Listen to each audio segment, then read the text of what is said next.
Looking back, it's hard to pinpoint the exact moment the dread began to creep in. I was 28 then, fresh out of the academy, full of the kind of naive confidence only a rookie detective can possess. My name is Miller, and at the time I was assigned to the sleepy precinct in Blackwood County, a place where the biggest crimes usually involved stolen garden gnomes or teenagers siphoning gas. It wasn't exactly the beat for chasing serial killers, which suited me just fine. I was still finding my feet, learning to navigate the labyrinthine procedures and the cynical wit of my partner, Detective Harding, a man whose face seemed permanently set in a world-weary sigh. Blackwood County itself was an exercise in quiet isolation. Miles of dense forest bordered by a network of winding single-lane roads that seemed to lead nowhere but deeper into the woods. The nearest town was a good 45 minutes away, and most of the residents lived spread out, their homes tucked away behind tree lines, hidden from the main road like secrets. This was a place where people valued their privacy, and emergencies often meant waiting a while for help to arrive. A remote setting, they called it, and I was about to learn just how isolating remote could truly be. The call came in just after 3:00 p.m. on a Tuesday. I remember the clock on the station wall clicking loudly, almost mocking the sudden stillness that fell over the office when the dispatcher's voice, usually a cheerful buzz, dropped to a clipped, serious tone. "We've got a deceased at 147 Juniper Lane, apparent natural causes but unusual circumstances. Harding, Miller, you're up." Harding grunted, pushing himself away from his desk with a groan that always preceded any physical exertion. "Unusual circumstances," he mumbled, "usually means someone's cat finally learned to use the toilet." We both knew that wasn't true. Unusual in Blackwood usually meant something the local gossip mill would chew on for weeks, something that didn't fit neatly into the quiet rhythm of the county. Juniper Lane was about a 30-minute drive, deep into the older part of the county where the houses were more ramshackle, almost swallowed by the overgrown landscape. The kind of place you drove past and thought, "Who lives out here?" The address led us down a gravel path barely wider than our patrol car, lined with ancient pines that blocked out the late afternoon sun, casting long, shifting shadows that danced with the breeze. It felt like driving into a tunnel of green and brown, the air growing cooler, heavier, almost stale. The house itself was small, a weathered clapboard cottage with a perpetually slumped porch, nestled in a clearing that felt surprisingly exposed after the dense drive. An older, beat-up pickup truck was parked askew in the dirt driveway. No ambulance, no fire truck, just a single unmarked sheriff's department vehicle already there, meaning a preliminary check had been made. Deputy Anya Sharma, a sharp young woman a few years older than me, met us at the front door. Her face, usually so composed, was pale. "Miller, Harding," she greeted, her voice a little too quiet. It's Mr. Abernathy, Silas Abernathy, the clockmaker." Silas Abernathy, I knew the name. He was a local legend of sorts, a reclusive old man who repaired antique clocks out of his home workshop. People brought him family heirlooms, broken pieces of history, and he'd bring them back to life. His reputation was impeccable, his prices fair, and his eccentricity well known. "What's the story, Anya?" Harding asked, his hand already reaching for the doorknob. Anya hesitated, her gaze flicking past us towards the ominous shadows under the pines. He passed in his armchair, no signs of struggle, no obvious foul play, but inside you need to see it. Her voice dropped to a near whisper. Every clock in the house stopped at the same time. I frowned, already feeling a prickle of unease. All of them that specific. I tried to rationalize it, power surge, maybe he had a central switch. Anya shook her head slowly, her eyes wide. He had dozens, Miller, wall clocks, mantel clocks, grandfather clocks, mechanical, battery-powered, all of them, and the time it's always 2:17. The air inside the house, even from the porch, felt colder, like stepping into an old tomb. A faint, almost imperceptible metallic tang, like old brass or rust, hung in the air. As Harding pushed open the door, a low, guttural moan of ancient wood protesting movement echoed through the silence. And that's when I felt it, the subtle shift in the atmosphere, the heavy, unnatural quiet, not the quiet of an empty house, but the absolute, profound absence of sound. Not a single tick, nothing, just the soft thud of our boots on the worn floorboards. The first minor anomaly, planting its seed of dread deep in my gut. The interior of Silas Abernathy's home was a museum of time, or rather, a graveyard of it. Every surface seemed to hold a clock. Wall clocks of various sizes and designs hung in neat rows, their pendulums motionless, hands frozen. Mantel clocks, ornate and unassuming, stood on every shelf, dresser, and even the narrow windowsill, silent sentinels. Grandfather clocks, majestic and imposing, dotted the corners of the main living space, their tall cases like ancient sentinels, their deep chimes muted forever. The air, thick with the scent of aged wood, dust, and that faint metallic tang, pressed down on us. The absolute silence was the most profound sensation. It was a physical absence, like a missing limb. My ears strained, trying to catch any sound, any faint tick, but there was nothing. It was as if time itself had ceased to function within these walls. Harding, ever practical, stepped further into the room, his heavy boots making a soft thud on the worn carpet that seemed swallowed by the pervasive quiet. He surveyed the scene with a practiced eye, his gaze sweeping over the multitude of clocks. Well, Anya, you weren't kidding, he muttered, his voice unnaturally loud in the stillness. That's quite the collection. Anya nodded, her arms wrapped around herself, though the house wasn't particularly cold. He called them his children, she whispered, her eyes wide, reflecting the muted light filtering through the grimy windows. He said each one had a story. My eyes, however, were drawn to the man himself. Silas Abernathy sat slumped in a high-backed armchair positioned near a cold stone fireplace. He was an old man, thin and frail, his skin papery and pale. His head was tilted to the side, chin resting on his chest, and his spectacles, perched precariously on the bridge of his nose, had slipped, one lens catching the light like a dead eye. He wore a tweed waistcoat over a plaid shirt, the kind of sensible, old-fashioned attire one might expect from a clockmaker. There was no visible trauma, no blood, no signs of a struggle. He looked, for all intents and purposes, like a man who had simply fallen asleep and never woken up. But the stillness in the room, the overwhelming silence, screamed that this was anything but simple. I took a tentative step closer, my gaze tracing the lines of his face. His mouth was slightly agape, revealing a few discolored teeth. The air around him seemed particularly stagnant, heavier. The metallic scent was strongest here, a coppery smell that prickled the back of my throat. I tried to mentally catalog the scene the way they'd taught us at the academy. Secure the perimeter, photograph everything, don't touch, observe. But the sheer volume of clocks, all stopped at that precise moment, kept pulling my attention away. Every single one, I said, more to myself than to my partners, my voice hushed. I walked towards a small, decorative mantel clock on a nearby shelf, its polished brass dull in the dim light. Its hands were locked at 2:17. I moved to a larger wall clock, a Victorian-era piece with an elaborate wooden casing. 2:17, a battery-powered alarm clock on a side table. 2:17. It was an impossible coincidence, a deliberate act, or something far stranger. Harding knelt beside Abernathy, his movements slow and deliberate, not touching anything yet. He pulled out a small penlight and carefully examined the old man's face. Pupils dilated and fixed, he murmured. Skin discolored, beginning to show lividity on the lower half. Rigor mortis is setting in, but it's not fully developed. From an initial glance, I'd say he's been gone for a few hours, maybe longer. Nothing obvious, Miller, no obvious trauma. No signs of a forced entry, Anya. Anya shook her head, still clutching herself. Front door was unlocked, back door and windows all secure. Nothing looks disturbed. No valuables seem to be missing. His wallet was on the counter in the kitchen, full of cash. So not a robbery gone wrong, Harding concluded, standing up with a grunt. Which brings us back to natural causes, but then there's this. He gestured broadly around the room, encompassing the sea of stopped clocks. This isn't natural, Miller, this is a statement. But what kind of statement? I asked, my brow furrowed. And who made it? If there's no forced entry, no signs of struggle, and no one else here, how could someone stop all these clocks? And why? What does 2:17 mean? Harding scratched his chin, his gaze distant. That's what we need to figure out. Let's get the crime scene unit out here and the medical examiner. We're going to need a full sweep. Anya, call it in. Tell them to bring everything. Anya quickly pulled out her radio, her voice still a little shaky as she relayed the details to dispatch, emphasizing the unusual circumstances. As she spoke, I began to walk through the house more methodically, trying to grasp the full scope of what we were seeing. Every room was the same. The kitchen, a small, old-fashioned space with a chipped enamel sink and a worn wooden table, had a grandfather clock standing proudly in one corner, its face reading 2:17. A small cuckoo clock above the stove, its little bird permanently recessed, also displayed 2:17. Even the tiny wind-up travel alarm clock on his bedside table in the bedroom, tucked between a stack of well-worn books, was frozen at the same time. It was beyond bizarre, it was unnerving. The house itself was neat, though cluttered with the tools of Abernathy's trade. Small gears, springs, tiny screwdrivers, and magnifiers were meticulously arranged on a workbench in what appeared to be his study just off the living room. The scent of lubricating oil and old metal was strong here. On the bench, a disassembled pocket watch lay open, its delicate mechanisms exposed. It looked like he had been working on it recently. My gaze fell upon a calendar hanging on the wall above the workbench. Today's date, Tuesday, October 17th, was circled. No other markings, just the circle.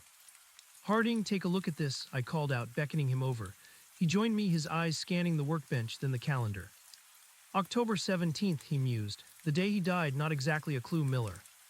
But he was working, I pointed out, indicating the disassembled watch. He was in the middle of a repair. That suggests a sudden event, not a slow decline. Harding nodded slowly. Good point. A man dedicated to his craft wouldn't leave a job half-finished unless he was suddenly incapacitated. Still, heart attacks are sudden. He paused, his eyes narrowing as he scanned the workbench again. No signs of a struggle here either. Nothing knocked over, nothing broken. He must have simply stopped. The word hung in the air, echoing the stillness of the clocks. Stopped. Anya returned, her radio call completed. CSI and the ME are on their way, an hour, maybe less. They're coming from Northwood. Good, Harding said. In the meantime, let's do a preliminary sweep. Miller, you start in the living room, cataloging the clocks and taking notes. Anya, check the kitchen and the bathroom for anything out of place. I'll take the bedroom and study. Remember, don't touch anything unless absolutely necessary." We fanned out, the silence returning, punctuated only by our soft footsteps and the rustle of our clothing. I began my meticulous task in the living room, pulling out my notepad and pen. I started with the grandfather clock nearest the armchair, detailing its make, estimated age, and of course the time frozen on its face. It felt absurd writing down 2:17 again and again. It was like a macabre joke played by an unseen hand. As I worked, my mind raced, trying to formulate a logical explanation. A power surge, but mechanical clocks don't rely on electricity. An EMP, an electromagnetic pulse, could stop battery-powered clocks, but not purely mechanical ones. And even then, what could generate an EMP strong enough to affect dozens of clocks in a house, yet leave everything else seemingly untouched? The lights were off, but that was normal in an empty house. The old refrigerator in the kitchen was humming faintly, a comforting, normal sound. No, an EMP didn't fit. Could someone have manually stopped them all? It would have taken time, precision, and an intimate knowledge of each clock's mechanism. And for what purpose? It was too elaborate, too theatrical for a simple murder or a random act of vandalism. And where was the killer? No forced entry, no sign of them. It defied explanation. I moved from clock to clock, my initial sense of unease hardening into a cold knot of dread. Each silent face, each frozen hand pointing to 2:17 seemed to mock me. There must have been at least 30 clocks in the living room alone, and they weren't just decorative. Many looked like antique pieces, valuable and intricate. Silas Abernathy clearly revered these instruments of time. Why would anyone desecrate them in such a way? The metallic smell, I realized, was still lingering. I took a deep breath, trying to identify it. It wasn't just copper, there was something else, something fainter, almost acrid, like ozone after a lightning strike, but without the accompanying crackle. It was subtle, easily missed amidst the dust and old wood, but once I noticed it, it seemed to cling to the back of my throat. I was nearing the end of the living room, having meticulously documented every clock, when I heard Harding's voice from the study, sharp and low. "Miller, Anya, get in here, you need to see this." My heart gave a jolt. I hurried towards the study, Anya arriving from the kitchen at the same time. Harding was standing over the workbench, his back to us, obscuring whatever he had found. The atmosphere in the room felt even heavier, colder than before. As he stepped aside, I saw it. On the workbench, amidst the gears and springs and tiny tools, nestled between the half-disassembled pocket watch and a small container of lubricating oil, was a small, ornate wooden box. It was no larger than a cigar box, intricately carved with swirling patterns that looked almost organic, like tendrils or vines. The wood was dark, polished to a high sheen, but it wasn't the box itself that caught my attention. It was what was resting on top of it. A single, small gear, not just any gear, but one unlike any I had ever seen. It was made of a dark, almost obsidian-like metal with teeth that were impossibly fine, perfectly symmetrical, yet somehow irregular in their spacing. It hummed with a faint, almost imperceptible vibration that I could only sense when I leaned closer, a low thrum that seemed to resonate deep in my bones. And it was warm to the touch despite the cool air of the room. A strange, alien warmth. Harding pointed to it with his pen, not touching. "Look at that. It doesn't look like anything from a normal clock, does it?" He was right. Abernathy worked with antique clocks, pieces of brass and steel and gold. This gear was something else entirely. It looked older, yet paradoxically more advanced than anything in the room. It had a peculiar, almost luminous quality, absorbing the dim light and seeming to radiate a faint, internal glow. "What is it?" Anya whispered, her face even paler than before. She kept a respectful distance, her eyes wide with apprehension. I reached out a hand, instinctively drawn to it, but Harding's sharp voice stopped me. "Don't touch it, Miller. We don't know what it is. Could be anything." He was right, of course. My training kicked in, overriding the strange compulsion. It's unlike any metal I've seen," I said, retracting my hand. "It's not brass, not steel, and it's warm." "I noticed that too," Harding said, his voice unusually grave. He glanced around the study, then back at the gear. "And look at the box." I focused on the wooden box underneath the gear. As I examined the intricate carvings, I noticed something else. Along the side of the box, subtly integrated into the vine-like patterns, were a series of symbols. They weren't letters or numbers that I recognized. They were angular, almost runic, reminiscent of ancient alphabets, but with a fluid, unsettling quality to them. They seemed to shimmer faintly, catching the light in a way that made my eyes ache. And there, etched into the top of the box, almost hidden in the swirl of dark wood, was the exact same time, 2:17. My breath hitched. 2:17, I breathed, pointing to it. "It's on the box. What does it mean?" Harding's jaw tightened. "That's what I want to know. This is too specific. This isn't just a random death anymore, Miller. This is something else." The arrival of the crime scene unit and the medical examiner was a welcome interruption to the oppressive atmosphere. The sudden influx of people, the bustle of activity, the clatter of equipment being unloaded from vans, it broke the absolute silence, even if only temporarily. Sheriff Reynolds, a burly man with a perpetually tired expression, arrived with them, his presence adding a layer of official gravity to the scene. He exchanged a few hushed words with Harding, his eyes sweeping over the silent clocks and finally resting on the gear. Even he looked perplexed. Dr. Eris Thorne, the county's medical examiner, was a tall, stoic woman with sharp, intelligent eyes that missed nothing. She moved with a quiet efficiency, her face impassive as she knelt by Silas Abernathy's armchair. While she conducted her preliminary examination, the CSI team, led by a meticulous technician named Brenda, began their work. Flashbulbs popped, illuminating every corner of the house in stark, fleeting bursts. Gloves were donned, evidence bags prepared, and the painstaking process of documenting a crime scene began. Harding and I conferred with Sheriff Reynolds. Initial assessment, Sheriff, Harding began, gesturing to the room. Mr. Abernathy appears to have died of natural causes, possibly a cardiac event. No visible trauma, no signs of struggle, no forced entry. However, every single clock in the house, mechanical and battery-operated, stopped at precisely 2:17, and we found this in his study. He led Reynolds to the workbench and pointed to the strange gear on the ornate box. Reynolds stared at the gear, then at the box. He picked up his radio. "Dispatch, I need a specialist out here. I want an expert on antique metallurgy, maybe even something otherworldly. See if anyone on the regional or state level can identify this, and get a forensics analysis on the material, fast." He looked at us, his face a mask of concern. "This isn't like anything I've seen in Blackwood County in 30 years, not even close." Dr. Thorne finished her initial examination of Abernathy. She rose, pulling off her gloves, her expression thoughtful. "From what I can tell, cause of death appears to be consistent with a massive cardiac arrest. No obvious external injuries or signs of struggle." However, she paused, her gaze sweeping over the clocks. "The circumstances are highly unusual. His pupils are fixed, his skin is showing early signs of lividity, and rigor mortis is setting in. I'd estimate time of death sometime between 2 a.m. and 4 a.m. this morning, perhaps closer to 2:30 a.m. based on core temperature readings and ambient conditions." 2:30 a.m., I repeated, glancing at the nearest clock frozen at 2:17. "So the clock stopped just before or at the moment of death?"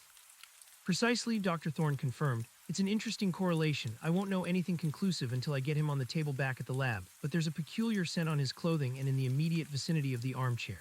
A faint metallic, almost burnt ozone smell, difficult to describe but distinct. Have either of you noticed it?" "We have," Dr. Harding replied, nodding.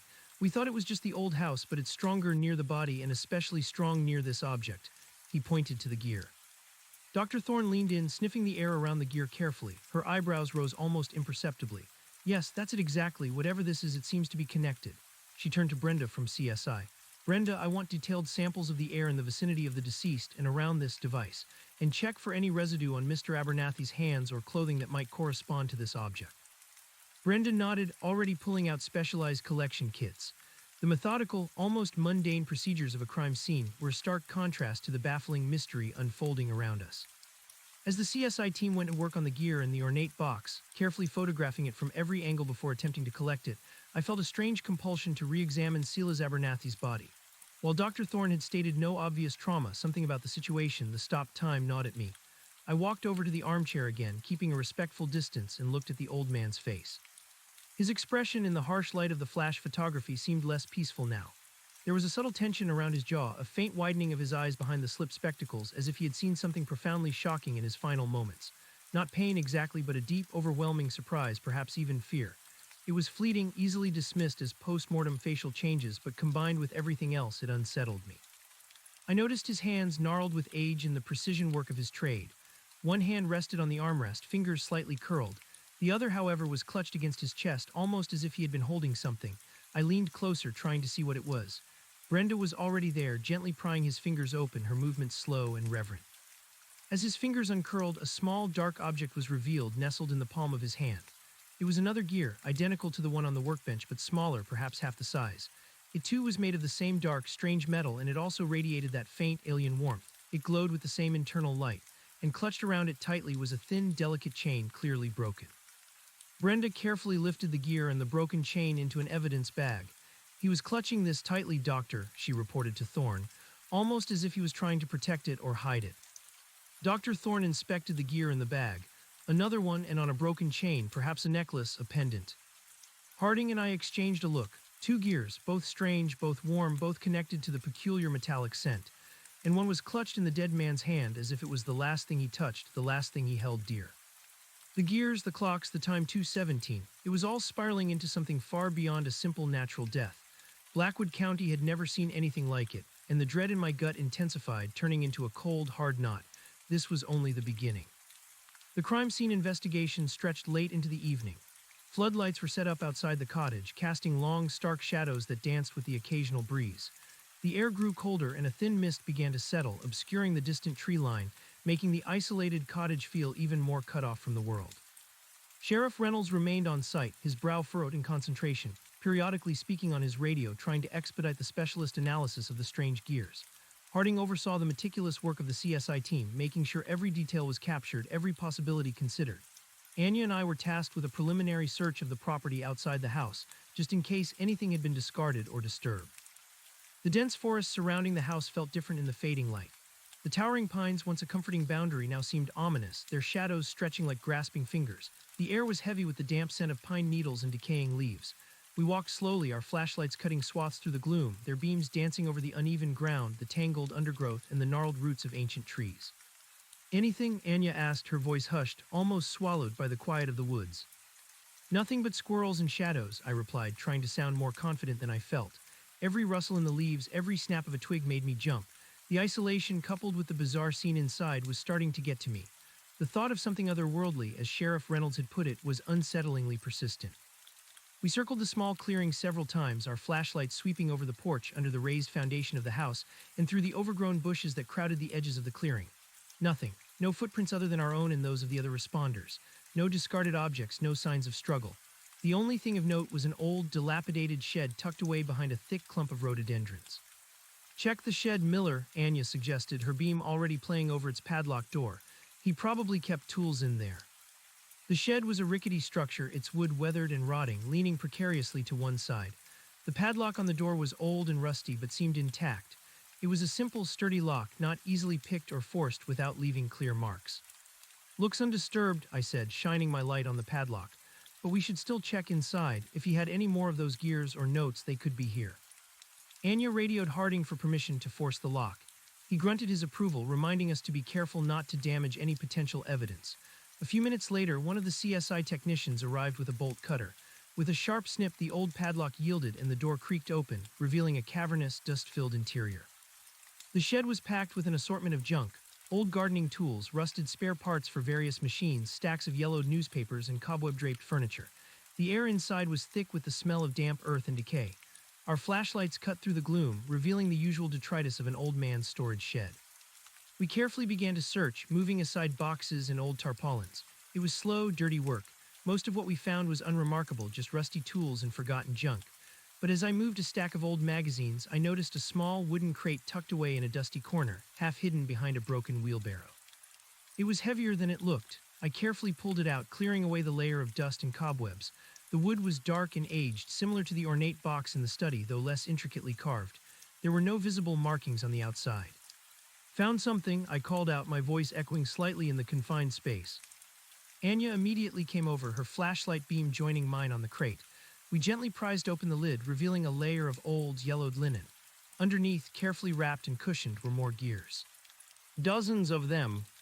They were all the same dark, strange metal as the ones we'd found in the house. Some were small, like the one in Abernathy's hand.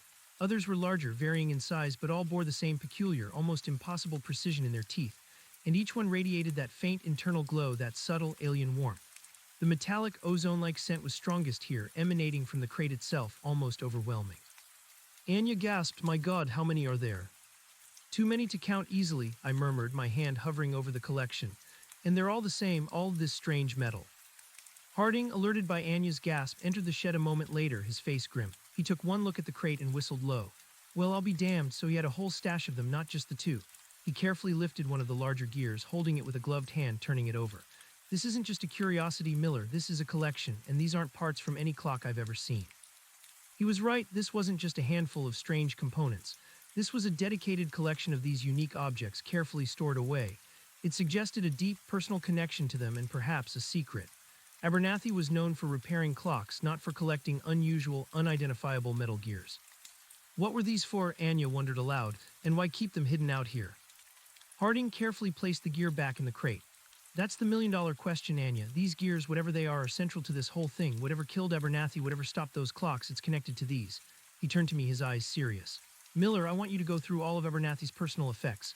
Look for journals, notebooks, anything that might explain what these are, where he got them, and what he was doing with them. This isn't a run-of-the-mill case anymore. This is something else entirely." I nodded, feeling the weight of his words. The small, sleepy precinct of Blackwood County had just stumbled upon a mystery far grander and far more unsettling than stolen garden gnomes or siphoned gas. The night wore on, blurring into the early hours of the morning. Silas Abernathy's body was finally removed by Dr. Thorne's team, leaving behind an empty armchair and an even more profound silence. The shed's contents, including the crate of strange gears, were carefully documented and transported back to the precinct for further analysis. The CSI team, having meticulously swept the house, packed up their equipment, leaving behind a sterile quiet. By the time Harding, Anya, and I drove back to the station, the first hint of pre-dawn light was painting the eastern sky a pale gray. Fatigue gnawed at me, but my mind was buzzing, replaying the bizarre scene, the silent clocks, the strange gears, the lingering metallic scent. Back at the station, the small office felt cold and empty, a stark contrast to the charged atmosphere of Abernathy's home. Harding, ever the workhorse, immediately started writing up his preliminary report, his fingers flying across the keyboard. Anya began inputting the initial findings from CSI. I was left with the task of sifting through Abernathy's personal belongings, which had been bagged and brought in as evidence. His wallet, a simple leather bifold, contained a modest amount of cash, his driver's license, and a few faded photos. One was of a stern-faced woman who looked remarkably like him, perhaps his mother. Another was of a young Silas, smiling awkwardly in a formal suit. No family contacts, no emergency numbers, nothing out of the ordinary. It reinforced the image of a solitary man. Next, I opened a small, leather-bound journal found on his bedside table. Its pages were filled with neat, looping handwriting detailing clock repairs, parts lists, and meticulous notes on various antique mechanisms. Page after page of technical drawings and observations. But as I flipped further towards the back of the book, the entries began to change. They became less about traditional clockmaking and more about observation.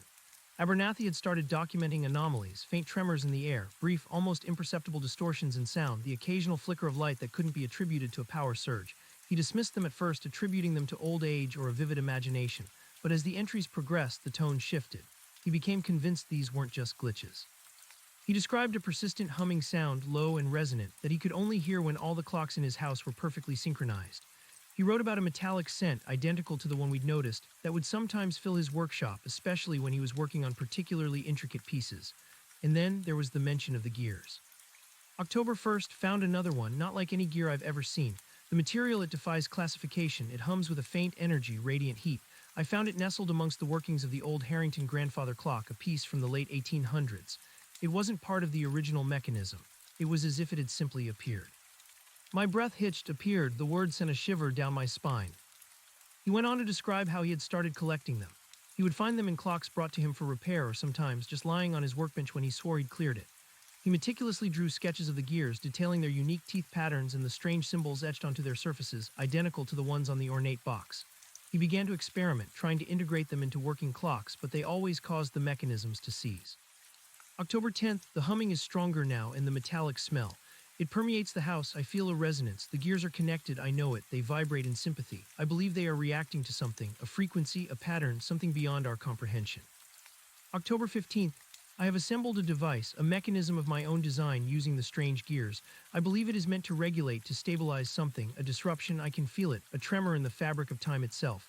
The clocks, they are sensitive. They feel it too.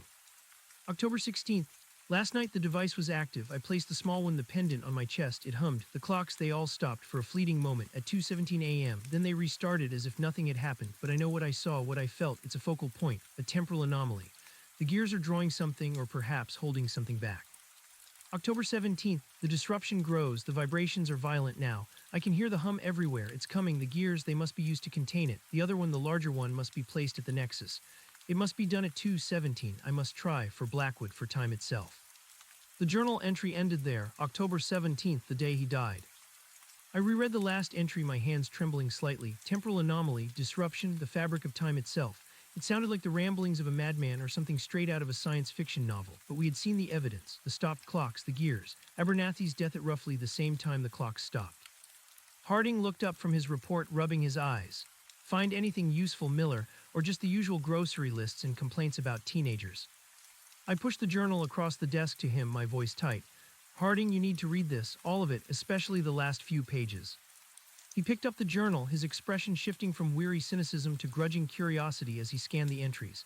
His eyes widened, then narrowed. He read slowly, meticulously, his usual world-weary sigh replaced by a tense silence. Anya, sensing the shift in atmosphere, paused her own work and watched him, her brow furrowed. When he finished, he slowly closed the journal, placing it carefully on the desk. He leaned back in his chair, running a hand through his thinning hair. His gaze met mine, and for the first time I saw a flicker of genuine fear in his eyes, a mirroring of the dread that had been growing in my own gut all day. Temporal anomaly, he murmured, the words sounding foreign and absurd coming from his lips. Disruption in the fabric of time. Miller, what the hell have we walked into? Anya, who had been listening intently, finally spoke. So he wasn't just a reclusive clockmaker, he was guarding something, fighting something. It sounds like it, I replied, my voice hoarse. He believed these gears were key, that they were either causing or containing some kind of temporal disturbance, and he believed he had to act at 2:17 a.m. on October 17th to stop it. Harding stood up and walked to the corkboard where crime scene photos were starting to be pinned. He stared at a photo of Abernathy slumped in his chair, then at a close-up of the gear clutched in his hand. So he was wearing the pendant, and he placed the larger gear, the Nexus gear, on the workbench near his study. But what was he trying to stop, and did it work? Or did it kill him? Anya suggested, her voice barely a whisper. If this disruption was so violent, maybe his device failed. Maybe he tried to contain it and it overwhelmed him. And stopped every clock in his house at the moment of impact, I added, the pieces beginning to fall into a terrifying, impossible mosaic. It's too much of a coincidence. Harding turned back to us, his expression grim. All right, this changes everything. We need to treat this as more than a simple death. We need to bring this journal to Sheriff Reynolds immediately. He needs to see this before anything else. Harding scooped up the journal, his movements brisk. Anya, you stay here. Start cross-referencing Abernathy's address with any local reports of strange phenomena, power outages, anything out of the ordinary around the 2:17 a.m. mark yesterday and this morning. Miller with me. The crisp night air, though cold, was a welcome change after the stale atmosphere of the precinct office. The drive to the sheriff's office was short, but the silence in the car was heavy, filled with the unspoken implications of Abernathy's journal. We found Sheriff Reynolds still awake, nursing a lukewarm coffee, staring intently at the crime scene photos pinned to his corkboard. He looked up as we entered, his eyes tired but alert. Any updates on those gear analyses, Sheriff? Harding asked, getting straight to the point. Reynolds shook his head. Not yet. The state lab is swamped and frankly they're baffled. They've never seen anything like the metal composition. They're calling in some theoretical physicists of all people. Sounds like a sci-fi movie, doesn't it? He tried for a weak chuckle, but it died in his throat. It might be more than just a sci-fi movie, Sheriff, Harding said, placing Abernathy's journal on Reynolds' desk. Miller found this. It's Abernathy's journal. I suggest you read the last few entries. Reynolds picked up the leather-bound book, his brow furrowing as he began to read. His tired eyes scanned the pages, first with skepticism, then with a growing concern that mirrored the one we had felt. As he finished the final entry, he slowly lowered the journal, his gaze drifting to the photos of the silent clocks. Temporal anomaly, he repeated, the words hanging in the air like a pronouncement of doom. He ran a hand over his balding head. So Abernathy wasn't just a reclusive old clockmaker. He was, what, a guardian, a mad scientist. Or a man who stumbled onto something far beyond his understanding, I offered, the words feeling inadequate. Something that ultimately killed him. If his journal is to be believed, Harding added, he was trying to prevent some kind of disruption. He believed the gears were key to containing it, and he tried to activate his device at 2:17 a.m. on October 17th, the very day he died and the exact time all the clocks stopped. Reynolds leaned back in his chair, the springs groaning in protest. So he believed Blackwood County was sitting on some kind of time bomb and he was trying to defuse it. He paused, looking at each of us in turn. This goes beyond anything our department is equipped to handle. Hell, it goes beyond anything anyone is equipped to handle if it's true. We're talking about physics-bending, reality-warping stuff. But the evidence, Sheriff, I pressed. The clocks, the gears, the journal, it all points to something extraordinary. We can't just dismiss it as a coincidence or a senile old man's delusion. Reynolds nodded slowly. No, Miller, we can't, not with a dead body in a house full of stopped clocks, but who do we call? The FBI? They'll laugh us out of the state. Local yokels claiming time travel killed their eccentric clockmaker. The state police will be just as dismissive. This isn't a case for crime scene forensics alone anymore. Perhaps there's someone Abernathy contacted, Harding suggested. A colleague, a fellow enthusiast who shared his unique interests. His journal doesn't mention anyone specific, I said, recalling the pages. He always wrote in the first-person solitary observations. What about his background? Reynolds mused.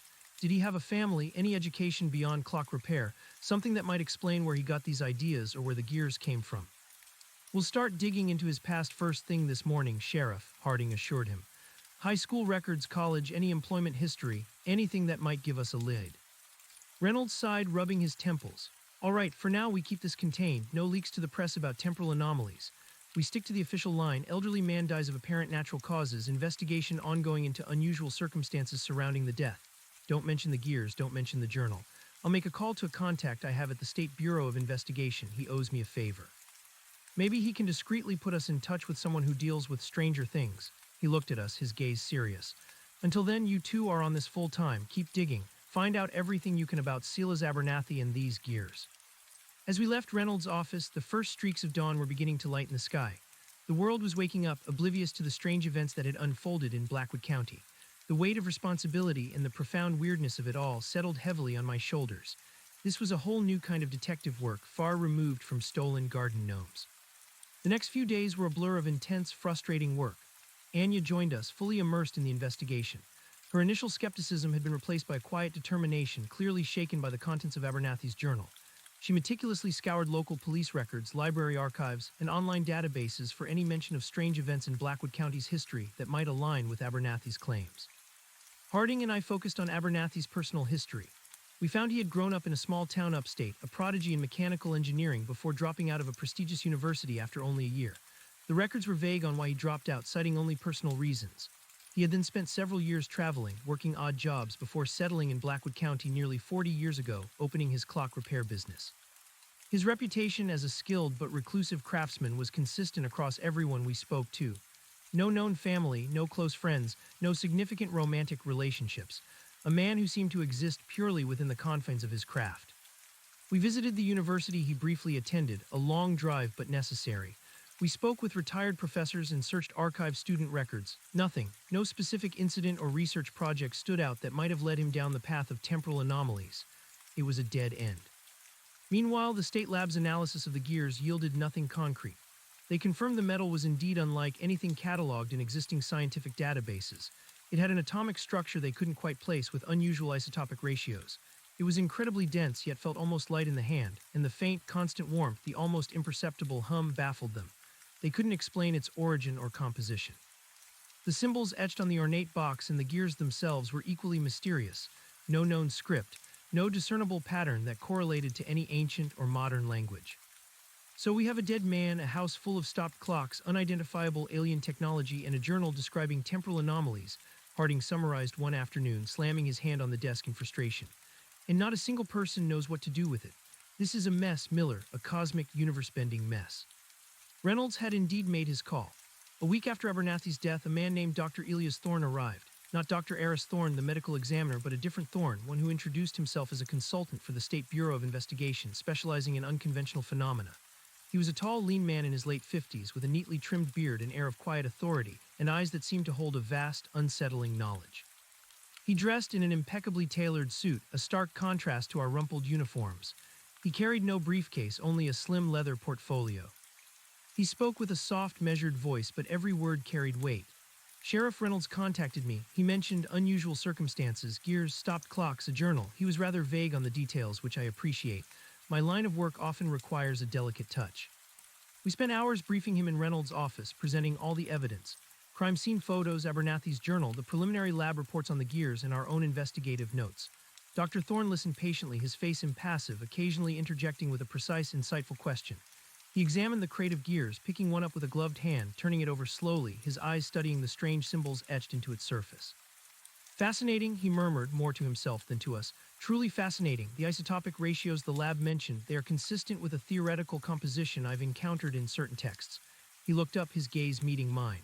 Silas Abernathy was not a madman, Detective Miller, or if he was, his madness was rooted in a profound truth. You've seen these before, I asked, my voice edged with anticipation. Dr. Thorne hesitated, then slowly shook his head. Not these exact artifacts, but the concept they represent, the phenomenon Abernathy described. Yes, I have, in classified research, in ancient folklore, in whispered rumors from the fringes of academia. They are known in certain circles as Chronomos gears. Chronomos gears, the name itself felt ancient and powerful. And what exactly are Chronomos gears, Dr. Thorne? Harding asked, his cynicism temporarily displaced by genuine curiosity. Thorne placed the gear back in the crate. They are in essence instruments of temporal regulation, or perhaps temporal disruption, depending on their configuration and purpose. Legend has it they are fragments of a much larger, impossibly complex mechanism, a machine designed to interact with the very flow of time itself. A time machine, Anya blurted out, her eyes wide. Thorne gave a small, almost imperceptible smile. Not in the way you might imagine from science fiction, not a vehicle for personal travel. Think of it more as a delicate, intricate system that maintains the cohesion of temporal events. A cosmic clock, if you will, ensuring that cause precedes effect, that reality maintains its ordered progression. And Abernathy believed this cosmic clock was breaking down, I asked, recalling the journal entries about disruption and vibrations. Precisely, Thorne confirmed. He was detecting a localized temporal instability, a ripple, perhaps a tear in the fabric of time, and these gears, they appear to be components designed to either repair or exacerbate such an event. So Abernathy was trying to repair it, Harding pressed, or contain it. His journal suggests he was attempting to contain it, Thorne said, tapping the leather cover with a thoughtful finger. He mentions a device of his own design. I would postulate that the ornate wooden box we found on his workbench with the specific markings and the 217 time etched into it was part of that device. And the large gear placed atop it was meant to be the nexus, as he called it, the focal point of his containment effort. And the one in his hand, I asked, the pendant. A personal anchor, perhaps, Thorne mused. A way to attune himself to the temporal energies or to shield himself from them. It was clearly very important to him, clutched in his dying moments. And the clock stopping at 2:17, Anya asked. That is the most significant detail, Thorne said, his gaze becoming distant. 2:17, it appears to be a critical temporal marker, not just a time but a specific point within the temporal flux. Abernathy's journal mentions the clock stopping then and restarting on October 16th. Then on October 17th, he explicitly states he must try to use the gears at 2:17. It seems that was the precise moment the instability reached a critical peak, or perhaps the moment it was meant to be addressed. So did he succeed? Harding asked, his voice low. Did he stop whatever was coming, or did it kill him? Thorne's face was grave. The fact that all the clocks stopped and remained stopped suggests his device or his attempt had a profound and lasting effect. It suggests that at 2:17 a.m. on October 17th something happened, something that effectively froze a localized pocket of time, stopping every timepiece within his sphere of influence. Whether that was a success or a failure, that remains to be seen. But Abernathy died, I pointed out. That doesn't sound like success. Death in these circumstances can be a complex outcome, Thorne replied, his eyes piercing. He may have sacrificed himself to prevent something worse, or his intervention may have triggered an unforeseen consequence. We simply don't know enough, but one thing is clear, the instability Abernathy detected, the temporal anomaly, is real, and it occurred precisely as he predicted. What does that mean for Blackwood County? Reynolds asked, his voice tight with concern. Thorne turned to the sheriff, his expression grim. It means Blackwood County is no longer just a sleepy, isolated community. It is a focal point, a specific nexus where the fabric of time has been compromised. And if we don't understand what happened and why, the consequences could be catastrophic, not just for Blackwood, but potentially for the wider timeline. The room fell silent, the implications of Thorne's words sinking in. Catastrophic, wider timeline. We were no longer dealing with a simple murder investigation or even a weird science case. We were dealing with something that touched upon the fundamental laws of existence. So what's the next step, Dr. Thorne? I asked, trying to keep my voice steady. Thorne's gaze swept over the evidence once more. We need to understand Abernathy's device, the ornate box, the specific arrangement of the gears. We need to find out precisely what he constructed and what it was designed to do. We also need to determine if there are any other temporal anomalies occurring, or if this was a singular event contained by Abernathy's actions. And most importantly, we need to try and predict if this disruption is truly over, or if it was just the beginning. He turned to Sheriff Reynolds. Sheriff, I'm requesting full clearance and resources. I'll need access to the house, Abernathy's workshop, and all his remaining personal effects. I'll also need your team's continued assistance. You've laid excellent groundwork here, and your local knowledge will be invaluable. Reynolds, despite his initial bewilderment, seemed to grasp the gravity of the situation. Consider it done, Dr. Thorne, whatever you need. And so, Dr. Elias Thorne became an integral part of our team, transforming our small precinct into a temporary outpost for temporal research. He was a man of immense intellect, patiently explaining complex theoretical physics in terms that even I, a fresh-faced detective, could begin to grasp. He emphasized that time was not a linear river, but a vast, interconnected tapestry of events, and a single tear could unravel the whole thing. We returned to Abernathy's house with Dr. Thorne. He moved through the silent rooms with a reverence that was almost spiritual, examining the stopped clocks, tracing the patterns on the ornate box in the study, and meticulously sifting through Abernathy's notes, which he found in a hidden compartment of the workbench. These notes were even more detailed than the journal, filled with intricate diagrams and equations that Thorne studied with an almost feverish intensity. He was brilliant, Thorne murmured, poring over a page filled with strange symbols and mathematical formulas. Far more advanced than I initially surmised. He wasn't just observing the instability, he was trying to model it to predict its behavior. Anya, meanwhile, discovered something else. While cataloging Abernathy's old possessions, she found a series of letters, carefully preserved in a dusty wooden box in his bedroom closet. They were old, brittle with age, and addressed to Abernathy from a Dr. Evelyn Reed. The return address was a research institute in another state, one renowned for its theoretical physics department. "Dr. Thorne, you need to see this," Anya called out, her voice filled with excitement. Thorne hurried over, taking the letters and scanning them quickly. His eyes widened. "Evelyn Reed, I know that name. She was a pioneer in quantum entanglement theory, nearly won a Nobel Prize decades ago. She disappeared from public life suddenly amidst rumors of unorthodox research." The letters were exchanged over a period of several years, starting about a decade ago. Initially, they were academic, discussing shared interests in the esoteric aspects of time and causality, but gradually the tone shifted. Dr. Reed began mentioning anomalies, unstable temporal signatures, and the growing resonance. She spoke of a network of researchers, watchers as she called them, spread across the globe, each tasked with monitoring for these temporal shifts. And she mentioned the gears. "Silas, the patterns are growing stronger. My instruments are picking up increasingly erratic fluctuations. The fragments, as we've come to call the gears, are appearing more frequently. They are drawn to these nexus points, these tears in the fabric. I fear a convergence. The great disruption is coming." A letter from Dr. Reed dated 5 years prior.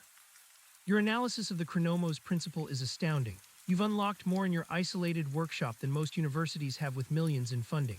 Keep your device shielded, Silas. We don't know what the full activation will entail, and be wary of the harbingers. They seek to exploit these events, not to contain them." Another letter a year later. "Harbingers," the word sent another shiver down my spine. Dr. Thorne read the letters with growing urgency. "This is invaluable. Abernathy wasn't alone. He was part of a network. This Dr. Evelyn Reed, she was clearly his mentor, or at least a fellow researcher. And harbingers, that's a new variable." "Who are the harbingers?" Harding asked, his hand instinctively going to his sidearm. Thorne shook his head. "I don't know for certain. They are whispered about in the same circles as the Chronomos gears, entities or perhaps groups who are said to manipulate temporal events for their own ends. They are the antithesis of the Watchers, who seek to maintain order. If Abernathy was trying to contain a disruption and the harbingers sought to exploit it, then his death might not have been accidental." The implications were chilling.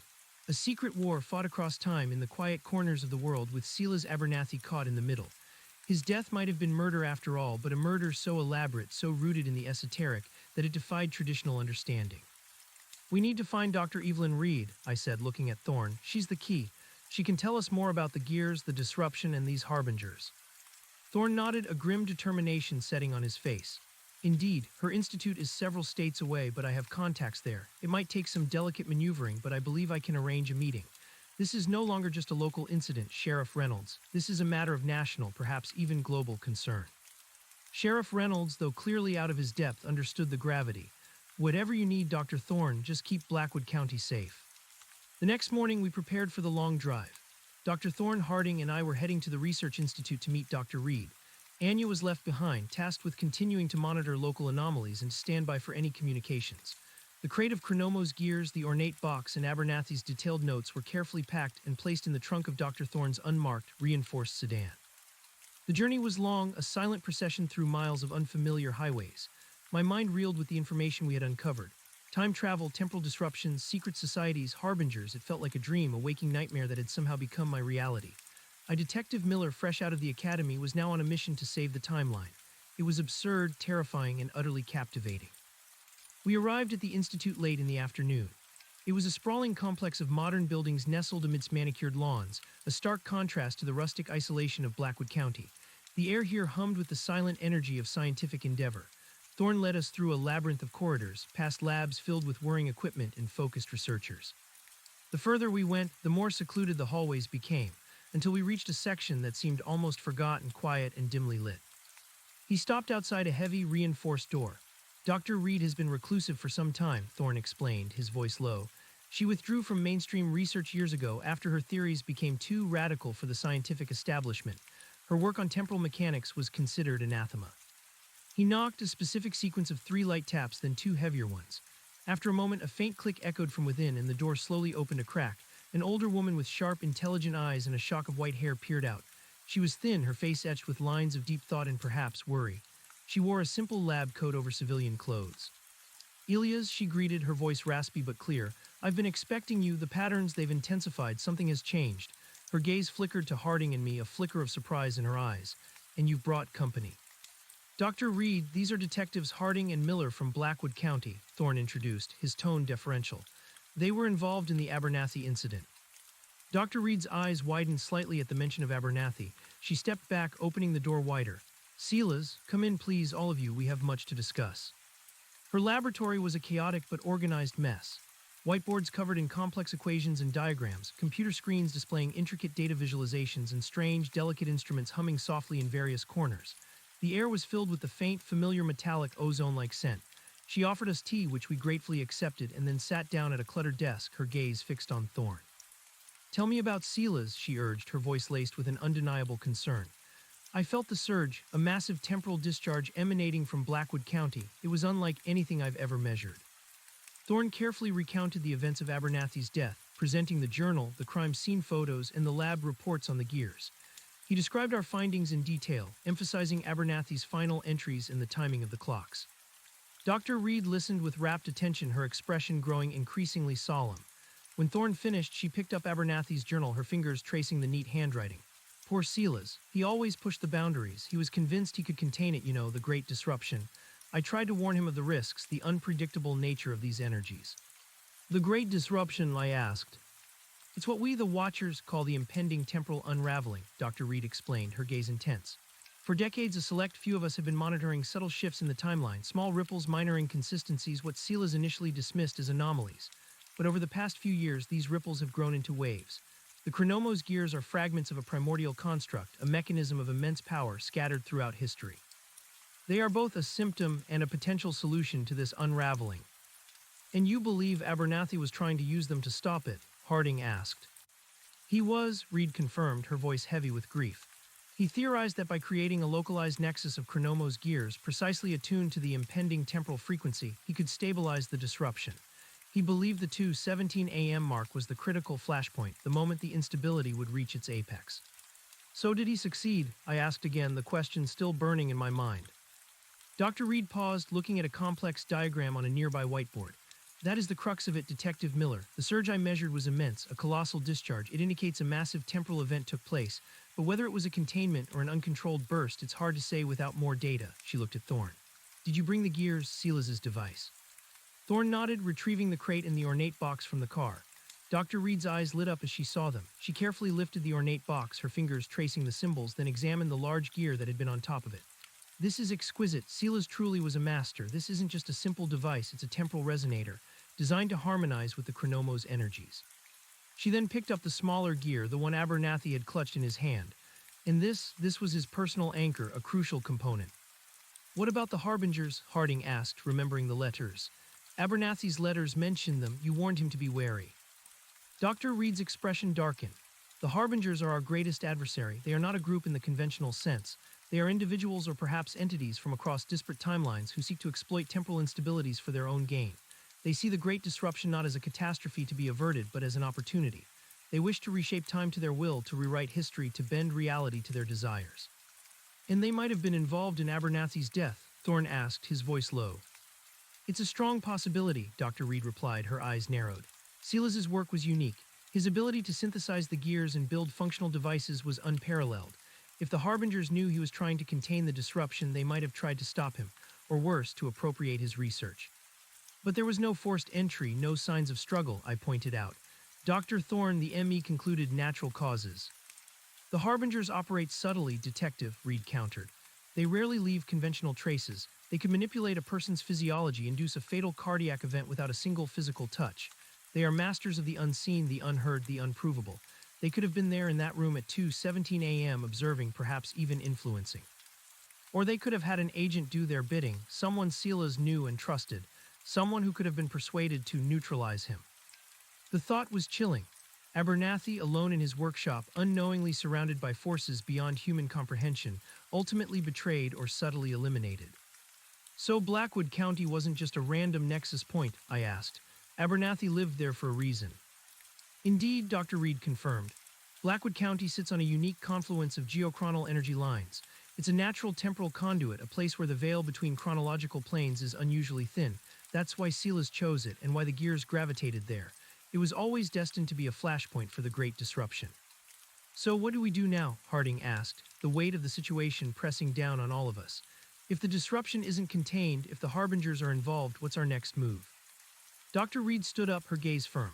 We analyze Silas's device, we study his final notes. We use his research combined with our own to understand what exactly happened at 2:17 a.m. We need to determine if his intervention averted a greater catastrophe or if it merely postponed it or even amplified it, and we need to prepare. Because if the Harbingers are aware of Silas's efforts, they will be watching, and they will act. She walked over to a large, intricate device humming softly in the corner of her lab, covered in blinking lights and oscillating screens. This is my temporal scanner. It measures fluctuations, echoes, and reverberations in the timeline. After Silas's event, the readings have been disturbing. The temporal fabric around Blackwood is still highly agitated. This isn't over. It's merely entered a new, more dangerous phase. The meeting concluded with a renewed sense of urgency. Dr. Reed, with Dr. Thorne's assistance, began the painstaking process of examining Abernathy's device and notes. Harding and I were tasked with a new, equally daunting mission, to delve deeper into Abernathy's final days, searching for any anomalies, any strange visitors, anything that might point to the presence of the Harbingers or their agents in Blackwood County. We were to act as her eyes and ears on the ground, investigating the mundane to uncover the cosmic.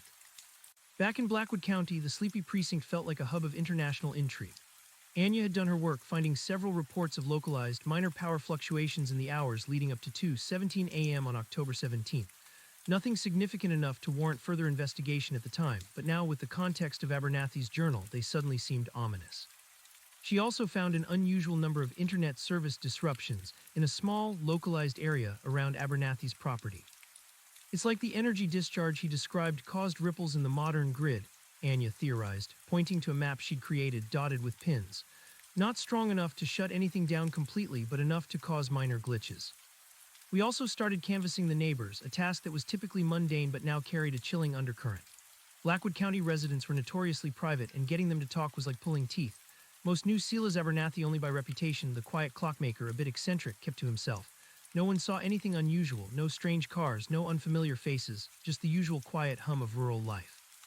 Until we spoke to Mrs. Gable, an elderly woman who lived a mile down Juniper Lane.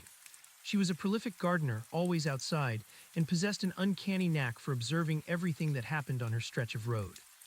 Silas, oh bless his heart, he was a good man, she said, offering us freshly baked cookies. Kept to himself, but always fixed my old grandfather clock right up. Never charged me a penny more than was fair. Mrs. Gable, did you notice anything unusual in the days leading up to Mr. Abernathy's passing? I asked, trying to keep my questions open-ended. Any strange cars, any visitors? She paused, crinkling her brow in thought. Well, now that you mention it, there was a new car around, a black sedan, very sleek, not like the usual beat-up trucks you see around here, parked down the lane a bit, almost hidden by the bend. I saw it a few times in the last week or so. Can you describe the driver? Harding asked, leaning forward. Oh, a shadowy sort, she said, waving a dismissive hand.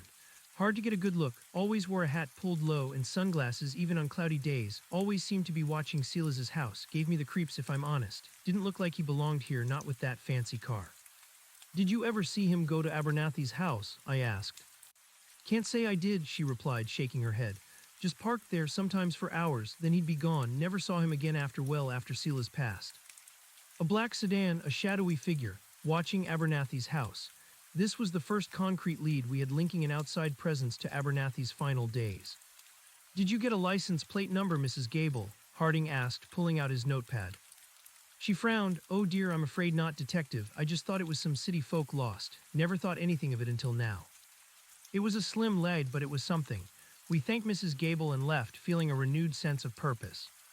Back at the precinct, we relayed Mrs. Gable's information to Dr. Thorne and Dr. Reed via secure video conference. Dr. Reed's expression grew grim. A shadowy figure in a black sedan observing Silas's movements, she mused. That is classic Harbinger modus operandi. They rarely reveal themselves directly. They prefer to monitor, to assess, to understand their target before they act. They could have been there waiting for the precise moment of the great disruption to see if Silas's containment efforts succeeded or failed, or they could have been there to ensure it failed. So they watched him die, Anya asked, her voice tight with anger. Or they orchestrated it, Dr. Reed said softly. If they deemed his success a threat to their plans, they could have. Or they orchestrated it, Dr. Reed said softly. If they deemed his success a threat to their plans, they could have manipulated the circumstances. The Harbingers are subtle. They could have been there in that room at 2:17 a.m. observing, perhaps even influencing. Or they could have had an agent do their bidding, someone Silas knew and trusted, someone who could have been persuaded to neutralize him. The thought was chilling. Abernathy, alone in his workshop, unknowingly surrounded by forces beyond human comprehension, ultimately betrayed or subtly eliminated. So Blackwood County wasn't just a random nexus point, I asked. Abernathy lived there for a reason. Indeed, Dr. Reed confirmed. Blackwood County sits on a unique confluence of geochronal energy lines. It's a natural temporal conduit, a place where the veil between chronological planes is unusually thin. That's why Silas chose it and why the gears gravitated there. It was always destined to be a flashpoint for the Great Disruption. So what do we do now? Harding asked, the weight of the situation pressing down on all of us. If the disruption isn't contained, if the harbingers are involved, what's our next move? Dr. Reed stood up, her gaze firm. We analyze Silas's device, we study his final notes. We use his research combined with our own to understand what exactly happened at 2:17 a.m. We need to determine if his intervention averted a greater catastrophe or if it merely postponed it or even amplified it. And we need to prepare. Because if the harbingers are aware of Silas's efforts, they will be watching, and they will act. She walked over to a large, intricate device humming softly in the corner of her lab, covered in blinking lights and oscillating screens. This is my temporal scanner. It measures fluctuations, echoes, and reverberations in the timeline. After Silas's event, the readings have been disturbing. The temporal fabric around Blackwood is still highly agitated. This isn't over. It's merely entered a new, more dangerous phase. The meeting concluded with a renewed sense of urgency. Dr. Reed, with Dr. Thorne's assistance, began the painstaking process of examining Abernathy's device and notes. Harding and I were tasked with a new, equally daunting mission, to delve deeper into Abernathy's final days, searching for any anomalies, any strange visitors, anything that might point to the presence of the harbingers or their agents in Blackwood County. We were to act as her eyes and ears on the ground, investigating the mundane to uncover the cosmic. Back in Blackwood County, the sleepy precinct felt like a hub of international intrigue. Anya had done her work, finding several reports of localized, minor power fluctuations in the hours leading up to 2:17 a.m. on October 17th. Nothing significant enough to warrant further investigation at the time, but now with the context of Abernathy's journal, they suddenly seemed ominous. She also found an unusual number of internet service disruptions in a small, localized area around Abernathy's property. It's like the energy discharge he described caused ripples in the modern grid, Anya theorized, pointing to a map she'd created dotted with pins. Not strong enough to shut anything down completely, but enough to cause minor glitches. We also started canvassing the neighbors, a task that was typically mundane but now carried a chilling undercurrent. Blackwood County residents were notoriously private, and getting them to talk was like pulling teeth. Most knew Silas Abernathy only by reputation. The quiet clockmaker, a bit eccentric, kept to himself. No one saw anything unusual, no strange cars, no unfamiliar faces, just the usual quiet hum of rural life. Until we spoke to Mrs. Gable, an elderly woman who lived a mile down Juniper Lane. She was a prolific gardener, always outside, and possessed an uncanny knack for observing everything that happened on her stretch of road. Silas, oh bless his heart, he was a good man, she said, offering us freshly baked cookies. Kept to himself, but always fixed my old grandfather clock right up. Never charged me a penny more than fair. Mrs. Gable, did you notice anything unusual in the days leading up to Mr. Abernathy's passing? I asked, trying to keep my questions open-ended. Any strange cars, any visitors? She paused, crinkling her brow in thought. Well, now that you mention it, there was a new car around, a black sedan, very sleek, not like the usual beat-up trucks you see around here, parked down the lane a bit, almost hidden by the bend. I saw it a few times in the last week or so. Can you describe the driver? Harding asked, leaning forward. Oh, a shadowy sort, she said, waving a dismissive hand. Hard to get a good look, always wore a hat pulled low and sunglasses even on cloudy days, always seemed to be watching Silas's house, gave me the creeps if I'm honest. Didn't look like he belonged here, not with that fancy car. Did you ever see him go to Abernathy's house? I asked. Can't say I did, she replied, shaking her head. Just parked there, sometimes for hours, then he'd be gone, never saw him again after Silas passed. A black sedan, a shadowy figure, watching Abernathy's house. This was the first concrete lead we had linking an outside presence to Abernathy's final days. Did you get a license plate number, Mrs. Gable? Harding asked, pulling out his notepad. She frowned. Oh dear, I'm afraid not, detective. I just thought it was some city folk lost. Never thought anything of it until now.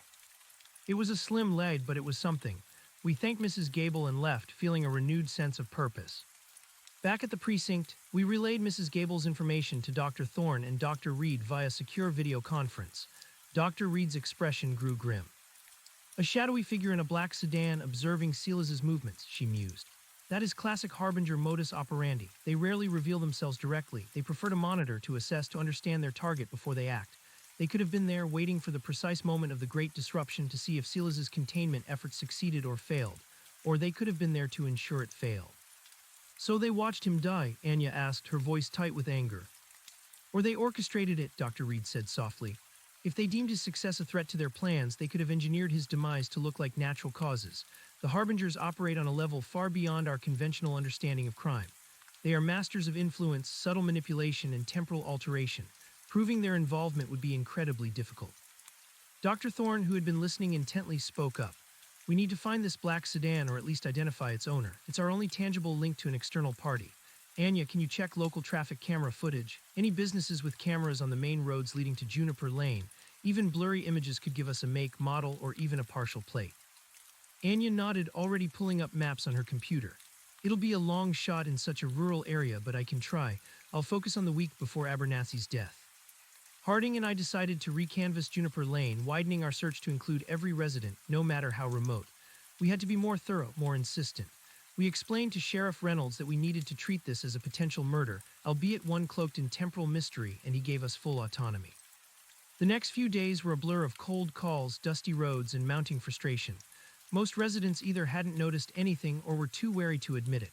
Blackwood County's privacy laws were unwritten but deeply ingrained. Then at the very end of Juniper Lane, tucked away behind a winding dirt track, we found an old logging mill long abandoned. Its owner, a grizzled old man named Jebediah, still lived in a small cabin next door. He was hard of hearing but surprisingly sharp-eyed. He often sat on his porch watching the quiet world go by. Logging road, Jebediah rasped, pointing a bony finger towards the main road. Used to be busy, not anymore. Don't see many folks these days, except the occasional hiker. Did you see a black sedan, Mr. Jebediah? I shouted, repeating the question for the third time. Around Silas Abernathy's house in the last week or so before he passed. Jebediah squinted, his eyes focusing. Black car, a fancy one, yeah, I remember that. Stuck out like a sore thumb. Not many black cars round here, mostly pickup trucks and old beaters. Did you see the driver? Harding asked, leaning closer. Saw him a few times, Jebediah confirmed.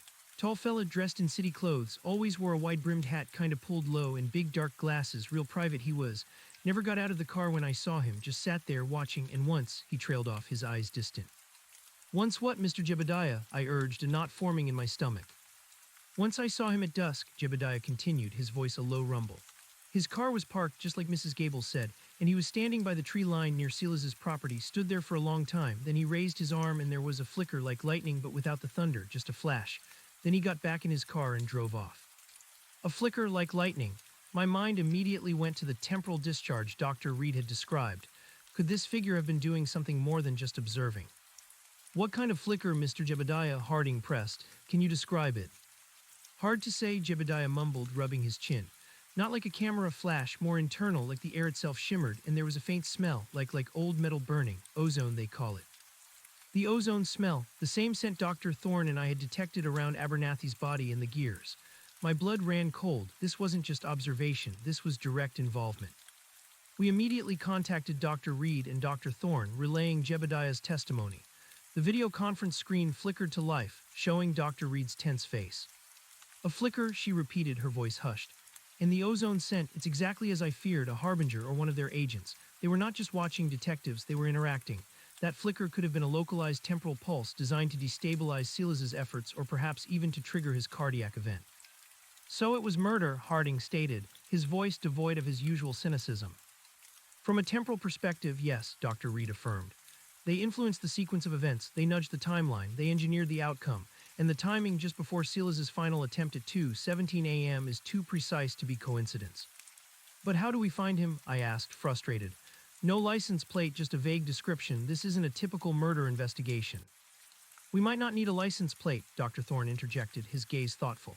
If this individual is a harbinger or one of their dedicated agents, they won't be using a conventionally registered vehicle for their more sensitive operations, but they might leave other traces. Anything unusual about their appearance, Mr. Jebediah? Any distinguishing features beyond the hat and sunglasses? Jebediah struggled for a moment, then his eyes lit up. Well, now that you mention it, son, he always had a fancy wristwatch, big shiny thing, not like any watch I ever seen, and it glowed sometimes, faintly like a firefly but steady. A glowing wristwatch. My mind immediately pictured the Chronomo's gears with their faint internal luminosity. Could the harbinger be wearing a similar device? Dr. Reed's eyes narrowed. A temporal anchor or a portable chronoregulator, the harbingers are known to integrate Chronomo's technology into their personal effects.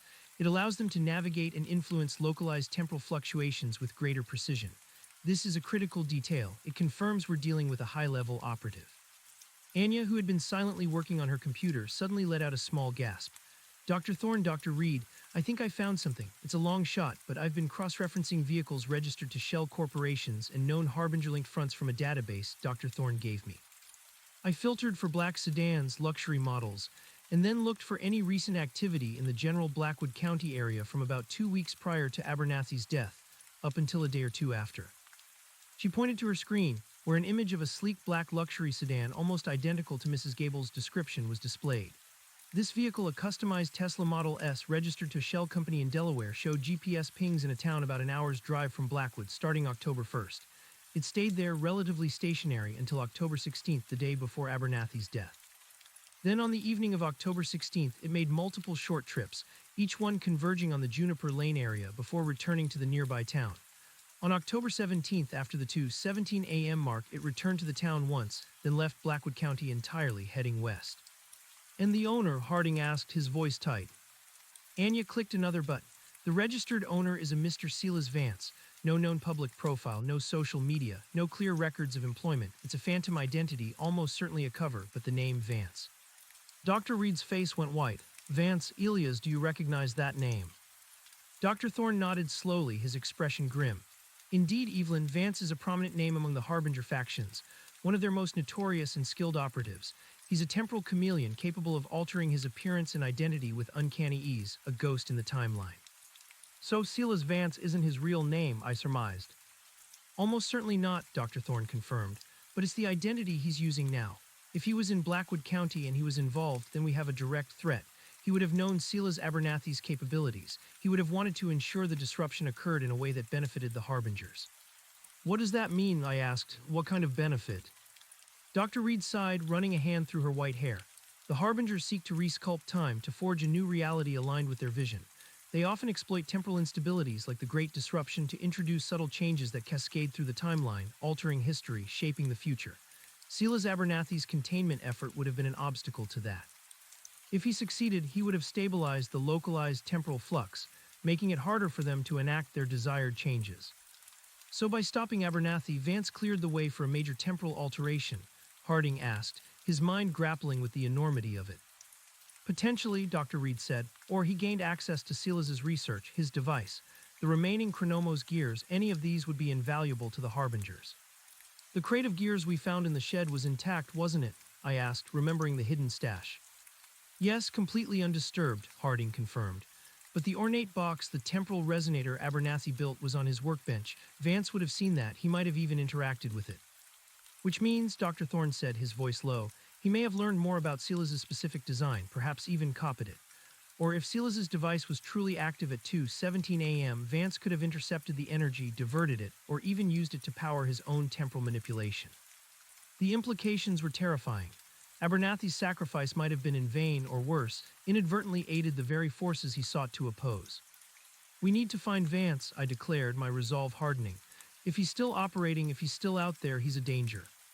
He left Blackwood County and headed west, Anya reminded us, looking at her screen. That's a vast area. We have no idea where he's going or what his next target is. Dr. Reed looked at Dr. Thorne. Elias, is there any way to track a Harbinger with a personal chronoregulator, their temporal signature? Thorne stroked his beard, his eyes distant. It's difficult. They are highly skilled at masking their temporal presence. But if he made an active temporal manipulation, even a subtle one, there might be residual echoes, a ripple effect that could be picked up by a sensitive enough instrument. Evelyn, your temporal scanner at the Institute, it's the most advanced of its kind. Could it detect such echoes from a distance? Dr. Reed frowned. It's possible. The energy discharge from Blackwood was significant. It created a disturbance that resonated throughout the local timeline. If Vance was interacting with it, his unique temporal signature might be imprinted on those echoes. It would be like a faint, complex harmonic within a powerful chord. But it would take time to analyze and a specific point of focus. The Blackwood anomaly, I suggested, that's our point of focus, the 2:17 a.m. event. Precisely, Dr. Reed agreed. I will dedicate the scanner to this task. It will take time, perhaps days, to filter through the noise, but if anyone can detect a Harbinger's influence, it's this machine. Harding turned to Sheriff Reynolds. Sheriff, we need to broaden our search. This Vance is a temporal assassin. He's already killed once, and if he's targeting another Nexus, another Watcher, then we need to warn them. Reynolds, though clearly overwhelmed, nodded decisively. All right, we'll get an alert out discreetly to state and federal agencies.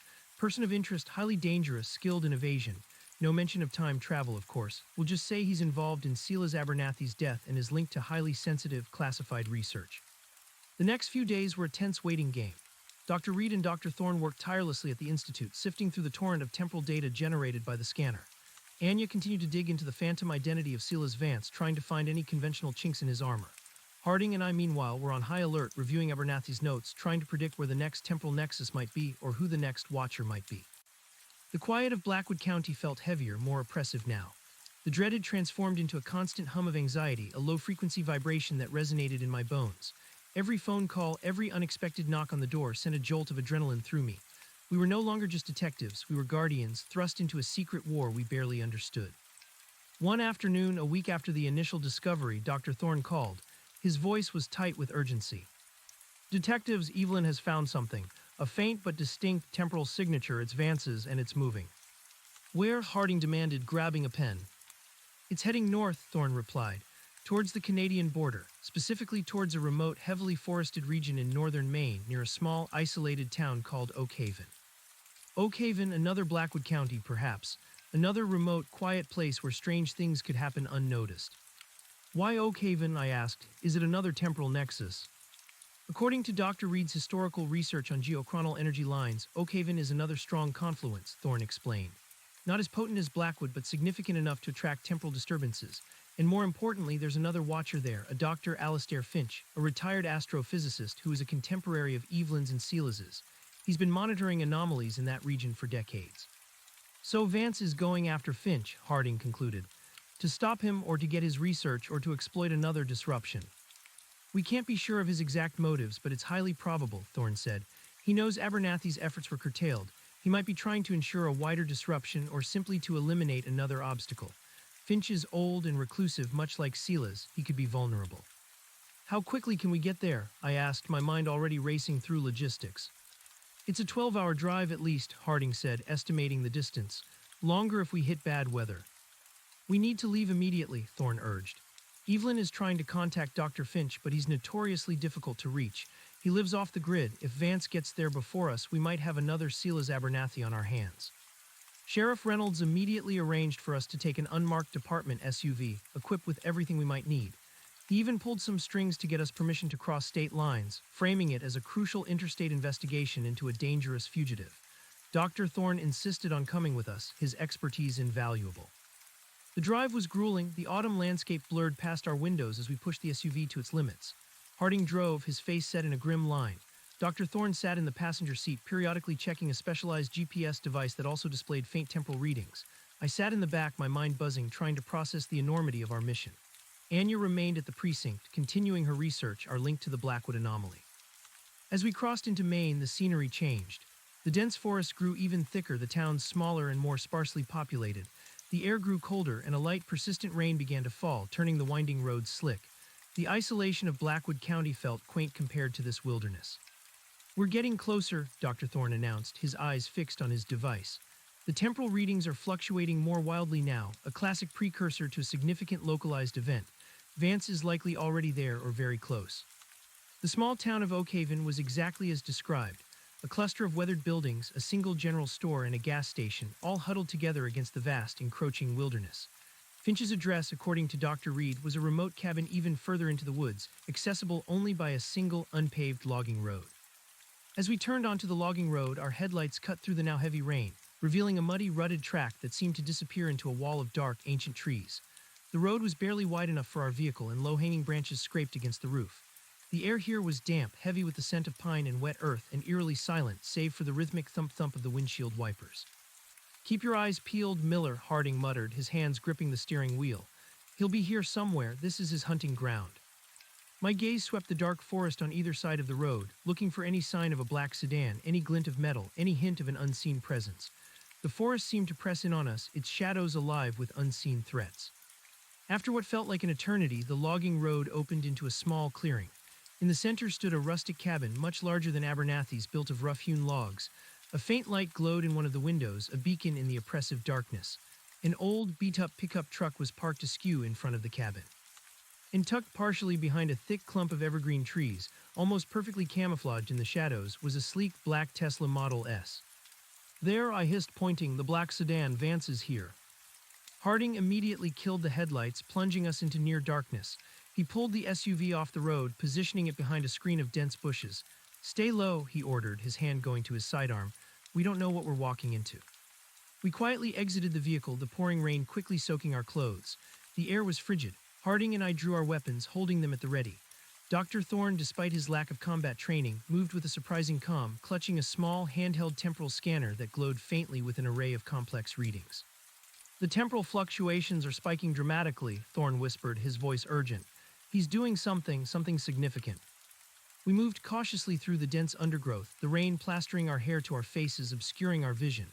The cabin's faint light provided a target, but also illuminated the immediate area around it. We crept towards the back of the cabin, hoping for an unseen approach. As we neared the rear wall, a low, resonant hum began to emanate from inside, growing steadily in intensity. It was the same hum Abernathy had described, the one I had felt deep in my bones near the Chronomo's gears. It vibrated through the very ground beneath our feet, and with it came that familiar, acrid metallic tang, the ozone smell. Harding kicked open the back door and we burst inside, weapons raised. The cabin's interior was a chaotic marvel. Like Abernathy's, it was cluttered, but with a different kind of obsession. Scientific instruments were everywhere, complex telescopes pointed at the ceiling, banks of computers displaying star charts and cosmic data, and an array of strange, glowing devices that pulsed with an internal light. Bookshelves overflowed with texts on astrophysics, quantum mechanics, and ancient cosmologies. In the center of the main room, oblivious to our sudden entry, stood two figures. One was an old man, frail and wizened, with a wild shock of white hair and a lab coat stained with coffee and ink. This had to be Dr. Alastair Finch. He was bent over a large, ornate mechanism, far more complex and imposing than Abernathy's device. It was a massive clock-like construct, several feet tall, made of dark, burnished metal, adorned with dozens of Chronomo's gears, each one pulsating with that faint, internal light, humming with resonant energy. It radiated a powerful temporal field, making the air shimmer and distort. The other figure standing opposite Finch was unmistakable. Tall, impeccably dressed in a dark suit, his face obscured by a wide-brimmed hat and dark sunglasses, even indoors. On his left wrist, a large, ornate wristwatch glowed with an unnerving, steady light. Vance. Vance had one hand extended towards Finch's device, seemingly interacting with it, his fingers splayed over a cluster of rotating gears. Finch, his back to us, didn't seem to notice us. He was staring intently at the large Chronomo's mechanism, his face a mixture of awe and terror. "Finch," Harding yelled, his voice cutting through the hum, "step away from the device." Both men started, turning sharply towards us. Finch's eyes were wide, blinking rapidly as if waking from a trance. Vance, however, showed no surprise. His head simply tilted slightly, the brim of his hat still obscuring most of his face, but I could feel his gaze, cold and assessing, even through the dark lenses of his sunglasses. "Detectives," Vance said, his voice a low, smooth baritone, utterly calm. "You've traveled far." "Vance, hands where I can see them," Harding commanded, his pistol aimed steadily at the Harbinger. I had my weapon trained on him as well. Vance slowly raised his hands, a faint, almost imperceptible smirk playing on his lips. "There's no need for such aggression, gentlemen. I'm simply observing an important moment." "You murdered Silas Abernathy," I accused, my voice shaking slightly with anger. Vance let out a soft, humorless chuckle. "Murder is such a crude term. I merely facilitated a temporal adjustment. Silas was an obstacle. His attempts to stabilize the Blackwood Nexus were inconvenient. The Great Disruption is an opportunity, not a catastrophe to be averted." "What are you doing here?" Dr. Thorne interjected, stepping forward, his temporal scanner beeping frantically. "What are you doing to Dr. Finch's device?" "A subtle recalibration," Vance replied, his eyes flicking to Thorne, a spark of recognition in their depths. "Dr. Thorne, the Watchers are becoming more proactive, I see. As for Dr. Finch's magnificent construct, I'm merely ensuring it functions as intended for the upcoming convergence." He nearly had it right, but he lacked the foresight to truly grasp its potential. Finch, slowly coming out of his daze, looked at Vance, then at us, his eyes wide with confusion and fear. "Convergence? What are you talking about? My device, it's meant to stabilize, to avert the temporal collapse." "Stabilize?" Vance laughed, a dry, chilling sound. "My dear Alastair, you've been misled. The Great Disruption is not a collapse, but a rebirth. A chance to reforge the timeline, to erase the inconsistencies, the imperfections. Your device, when properly tuned, will amplify the Nexus, not contain it. It will channel the energies of the convergence, allowing us to enact our grand design." As Vance spoke, the Chronomo's mechanism behind Finch began to hum even louder, the gears spinning faster, glowing with an intense, blinding light. The air filled with that metallic ozone scent, so thick it burned my nostrils. The entire cabin began to vibrate and books started to fall from the shelves. "He's activating it," Dr. Thorne yelled. "He's using it to amplify the temporal instability." Harding didn't hesitate. "Drop it, Vance, now." Vance's smirk widened. "Too late, detective. The process has begun. The threads are already unraveling." He made a sudden, fluid movement, his hand sweeping towards Finch. Harding, reacting instantly, fired. The shot cracked through the cacophony of humming gears, hitting Vance squarely in the shoulder. Vance grunted, stumbling back, but he didn't fall. A ripple, almost invisible, shimmered around him, distorting his outline for a fleeting second. "Impressive reflexes, detective," Vance sneered, clutching his shoulder. A dark stain bloomed on his expensive suit jacket, but his focus remained on Finch's device. But insufficient. He raised his glowing wrist device, and a pulse of pure, blinding light shot from it, striking the chronomo's mechanism. The device roared to life, its gears spinning with impossible speed, bathed in an ethereal golden light. A high-pitched shriek filled the room, a sound that seemed to tear at the very fabric of reality, raw and primal. Finch screamed, falling to his knees, clutching his head. "No, you'll destroy us all." The cabin shook violently, timbers groaning under an unseen force. On Dr. Thorne's scanner, the readings were off the charts, flashing angry red. "He's opening a temporal rift," Thorne shouted over the deafening hum. "He's activating a localized convergence." Harding fired again, but Vance was quicker this time. He moved with a speed that defied human capability, stepping behind Finch, using the old scientist as a shield. "A wise choice, detective," Vance taunted. "Sacrifice the old man or allow me to complete my work, your timeline, your choice." My gaze darted between the humming, glowing device, the terrified Finch, and the calculating Harbinger. We were caught in an impossible bind. If we shot Vance, we risked hitting Finch and potentially disrupting whatever volatile temporal energies were building. If we didn't, Vance would complete his nefarious goal, whatever catastrophic consequences that might entail. The air around the chronomo's mechanism began to ripple violently, like water disturbed by a stone. The light intensified, casting grotesque, elongated shadows across the cabin. I could feel a strange pressure building in my head, a disorienting sensation, as if my very perception of time was being stretched and warped. "He's destabilizing the local timeline," Dr. Thorne yelled, his voice strained. "We have to stop him, Miller." I locked eyes with Harding. He gave me a grim nod. There was no other choice. "Finch, get down," I screamed, hoping the old man could hear me over the temporal shriek. As I aimed, Vance suddenly let out a sharp, guttural cry. He stumbled back, away from Finch, clutching his head. For a fleeting moment, the dark sunglasses slipped, revealing eyes that were not human. They were swirling vortexes of purple and black, alien and terrifying. The swirling vortexes in Vance's eyes were a flash, a glimpse into something truly monstrous, utterly alien. They vanished as quickly as they appeared, his hand snapping back up to adjust the sunglasses, though the movement seemed almost involuntary, as if the disguise was momentarily compromised by pain or exertion. He was clutching his wounded shoulder, the dark stain on his jacket spreading, but the wound didn't seem to slow him. The temporal shriek from Finch's device intensified, and the cabin groaned, its very structure seeming to warp under the strain. Books exploded off shelves, wood splinters flew, and dust motes danced in the ethereal golden light radiating from the chronomo's mechanism. "You interfere with forces you cannot comprehend, detectives," Vance snarled, his voice losing its smooth cadence, now edged with a guttural rasp. "You cling to your pathetic, fragile timeline while we seek to sculpt a better one, a pure one." He pushed Finch violently towards us, sending the old man sprawling to the floor amidst falling debris. Harding and I instinctively flinched, our attention momentarily diverted by Finch's sudden movement. It was all the time Vance needed. He spun, a blur of motion, his glowing wrist device flashing again. This time, a blinding wave of energy surged from it, not at Finch's device, but directly at us. It hit me like a physical blow, a jarring, disorienting force that slammed into my chest, knocking the air from my lungs. My vision blurred, the cabin's chaotic interior twisting into an impossible kaleidoscope of light and shadow. The sound of the temporal shriek became a piercing, internal scream in my head, raw and agonizing.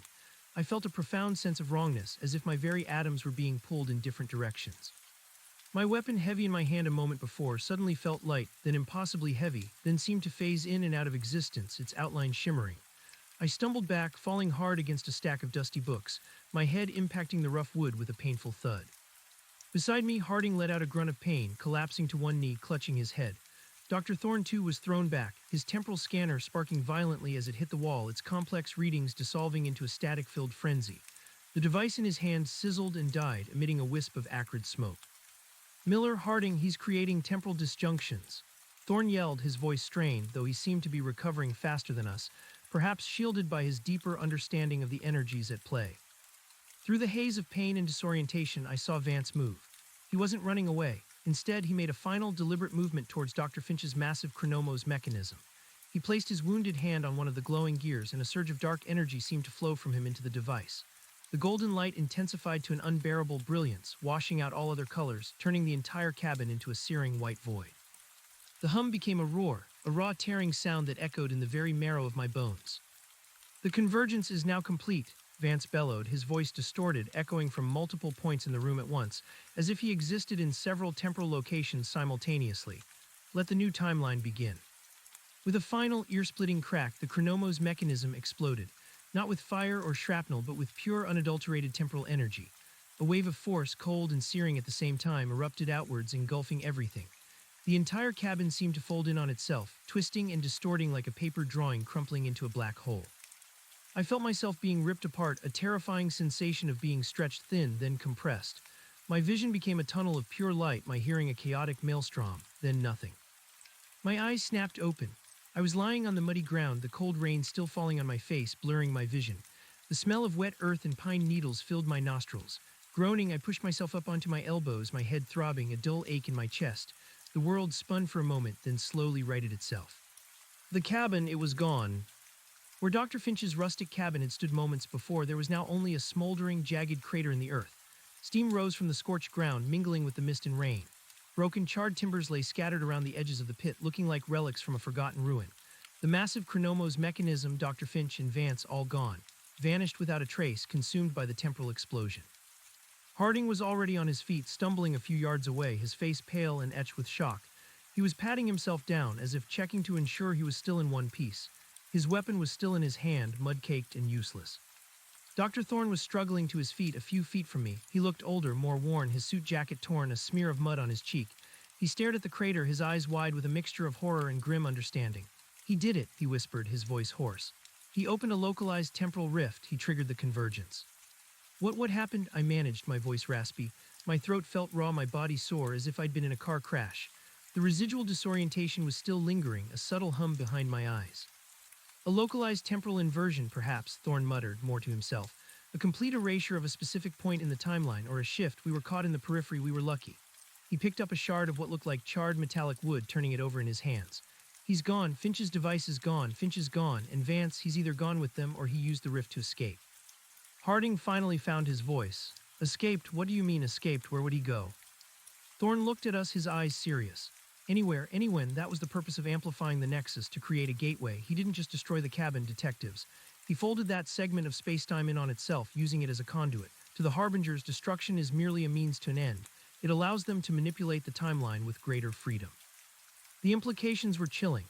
Vance wasn't just a fugitive, he was a temporal assassin, now equipped with the means to disappear into the past or future, or perhaps even an alternate reality. And he had just used Dr. Finch's research, twisted it to his own ends, and left nothing but a crater in the main wilderness. "So what now?" I asked, looking from the smoking crater to the grim faces of my companions. "He's just gone, and Finch is dead, all that effort for nothing." "Not for nothing, Miller," Thorne said, his gaze fixed on the crater. "Finch's work, combined with Silas's, created a powerful temporal nexus. Vance exploited it, yes, but its activation also sent a massive temporal pulse throughout the timeline, a signal, and we were there to witness it. That matters." "A signal for what?" Harding asked, his hand still instinctively clutching the empty space where his pistol should have been, before realizing it was still in his hand, though now coated in mud. "A signal that the Harbingers are active and growing bolder," Thorne replied. "A signal that the Great Disruption is accelerating, and a signal to the other Watchers. They will have felt this wherever they are." He paused, scanning the horizon, as if expecting something to appear from the swirling mists. "We need to get out of here. This area is now saturated with residual temporal energy. It's not safe, and if Vance did escape, he could still be close, or he could be preparing his next move." We stumbled back to our SUV, our clothes soaked, our bodies aching, our minds reeling. The drive back through the logging road felt even longer, the forest even more oppressive. The rain continued to fall, washing away any remaining traces of our confrontation, leaving only the muddy tracks of our tires. Once on the main road, Harding pushed the SUV hard, eager to put as much distance as possible between us and the temporal ground zero. The silence in the car was heavy, filled with unspoken questions and the lingering fear of what we had just witnessed. We found a small, isolated motel a few hours south, a place that seemed to cater mostly to weary truckers and hunters. The flickering neon sign was a welcome sight in the darkness. We checked in, paid cash, and immediately retreated to our rooms, needing a moment to process the impossible. Dr. Thorne, despite his weariness, pulled out a satellite phone, a device I hadn't even known he possessed. He made a quick hushed call, speaking in low, urgent tones, using terminology I barely understood. He was relaying the events to Dr. Reed, I surmised. The call was brief, and when he hung up, his face was even grimmer. Dr. Reed is already detecting significant ripples emanating from Oakhaven, he reported, joining us in Harding's room. Localized distortions in historical records, subtle shifts in probability, nothing catastrophic yet, but it's like throwing a rock into a pond. The ripples are spreading. So what did Vance actually accomplish? I asked, rubbing my temples. The headache was still pounding. He triggered a small-scale temporal reset, a localized alteration, Thorne explained, pacing the cramped room. Think of that cabin and everything within a small radius as a knot in the fabric of time. Vance untied it and then retied it slightly differently to his advantage. What that advantage is, we don't yet know, but it could be anything from erasing a specific piece of information from history to creating a small, beneficial anomaly for the harbingers in the future. And we can't trace him, Harding pressed. His temporal signature vanished with the rift, Thorne confirmed, sighing. He could be anywhere, anyone, but Evelyn believes he wouldn't risk such a high-energy maneuver for something trivial. He set something in motion, we just need to figure out what.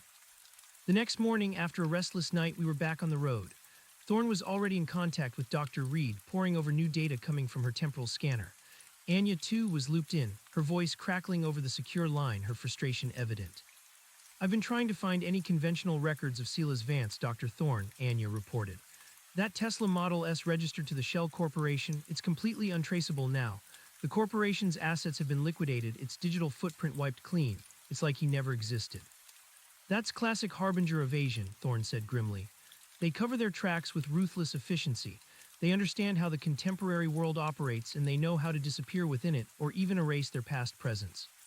What about Dr. Finch? I asked. Is there any way to confirm his death through conventional means, or is he just gone from the timeline? From a conventional perspective, Dr. Finch has simply vanished, Thorne replied. He might be recorded as a missing person or simply assumed to have died in a tragic, unexplained incident at his remote cabin. His cabin and his very existence within that specific locale have been removed from the current timeline. We have no body, no evidence, just a crater that will be attributed to some natural phenomenon or perhaps even a methane explosion. The thought was chilling. Two men, Abernathy and Finch, both watchers, both victims of a temporal war no one else knew was being fought. Their deaths would be conveniently explained away, their warnings silenced. So the only people who know what truly happened are us, Harding mused, a new heavy weight settling on his shoulders, and Dr. Reed and the other watchers. And the harbingers, Thorne added, his gaze fixed on the road ahead. They are certainly aware of our presence now, and they will consider us a threat. Our journey back to the Institute was spent in grim contemplation. Dr. Reed's laboratory, once a place of focused scientific inquiry, now felt like a war room. She greeted us with a solemn expression, her temporal scanner humming with renewed intensity, its screens displaying a bewildering array of charts and graphs. The ripples are expanding, she announced without preamble. The Oakhaven event wasn't just a localized alteration, it was a trigger. Vance used Finch's device combined with the Nexus to enact a wider change. I'm detecting subtle alterations across multiple historical periods affecting seemingly unrelated events. What kind of alterations? I asked, leaning closer to the screens. Small things so far, Reed explained, gesturing to a flickering display.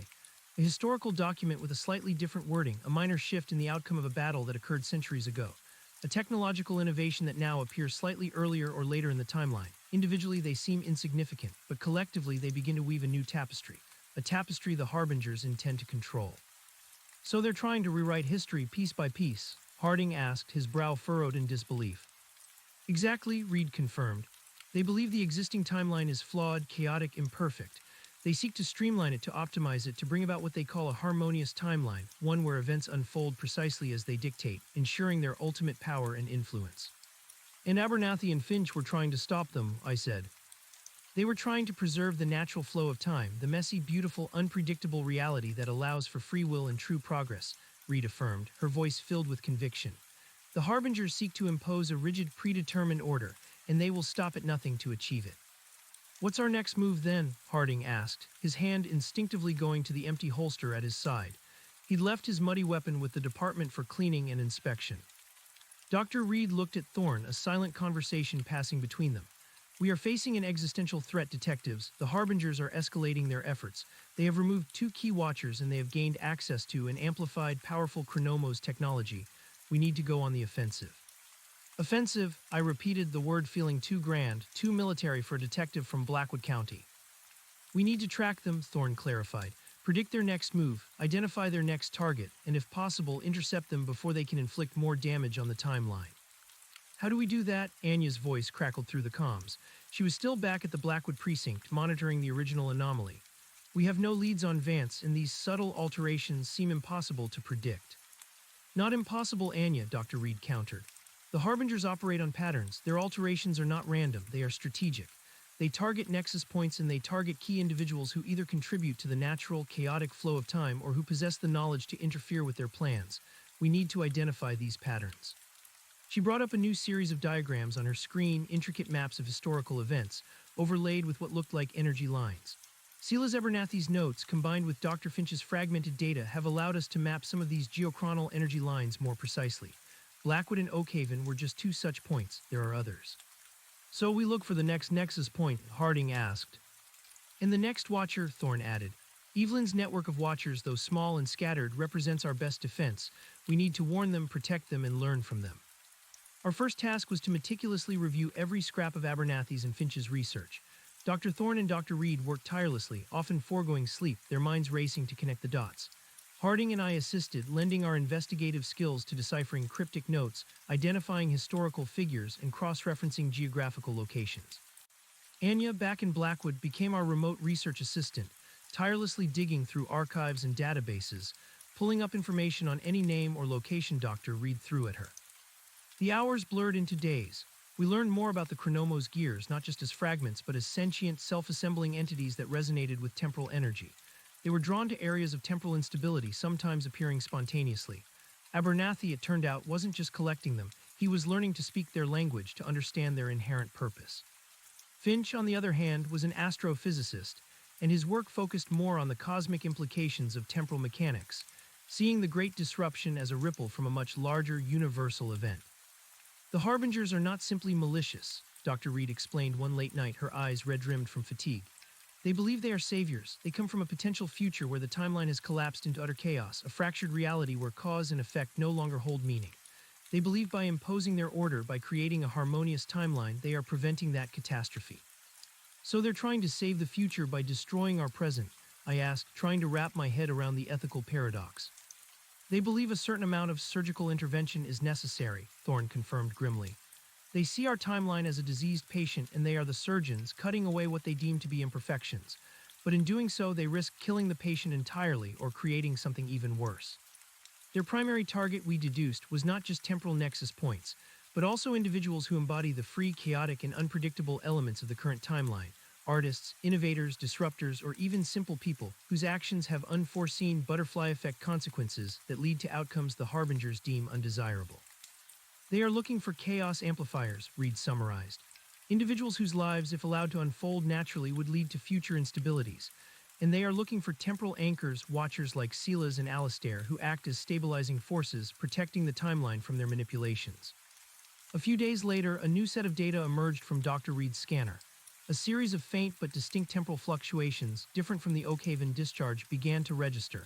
These were smaller, subtler, but they showed a clear pattern, a trajectory. It's Vance, Thorne announced, pointing to a complex holographic map in the center of the lab. His signature, he's active again, and he's moving. The map showed a new cluster of temporal energies, radiating from a distinct geographical location. It was far, but clearly visible. Where is it? Harding asked, his hand already reaching for his bag.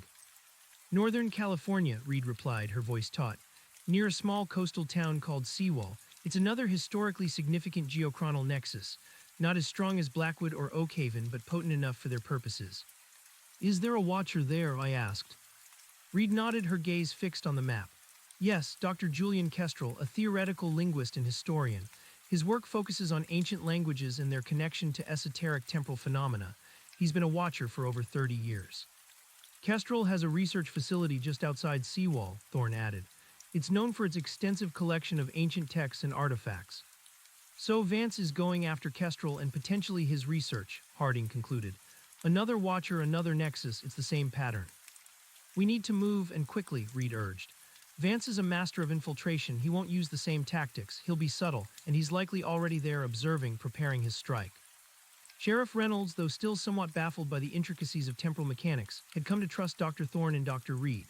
He arranged for our team to travel to California, securing the necessary federal clearances. This time he equipped us with a small arsenal of specialized equipment provided by Dr. Thorne, not weapons in the conventional sense, but devices designed to detect and potentially counter temporal distortions. These included advanced temporal scanners, similar to Thorne's handheld device but more robust, and small cylindrical stabilizers, glowing, humming devices that Thorne claimed could emit a counter-frequency to localized temporal disruptions. They looked like miniature versions of the Chronomos mechanisms, stripped of their ornate coverings. These aren't weapons, Thorne explained as he handed them to us. They are countermeasures. They won't harm Vance directly, but they might be able to disrupt his temporal manipulations or at least slow him down. Think of them as jamming devices for the timeline. The flight to California was long, filled with a nervous energy.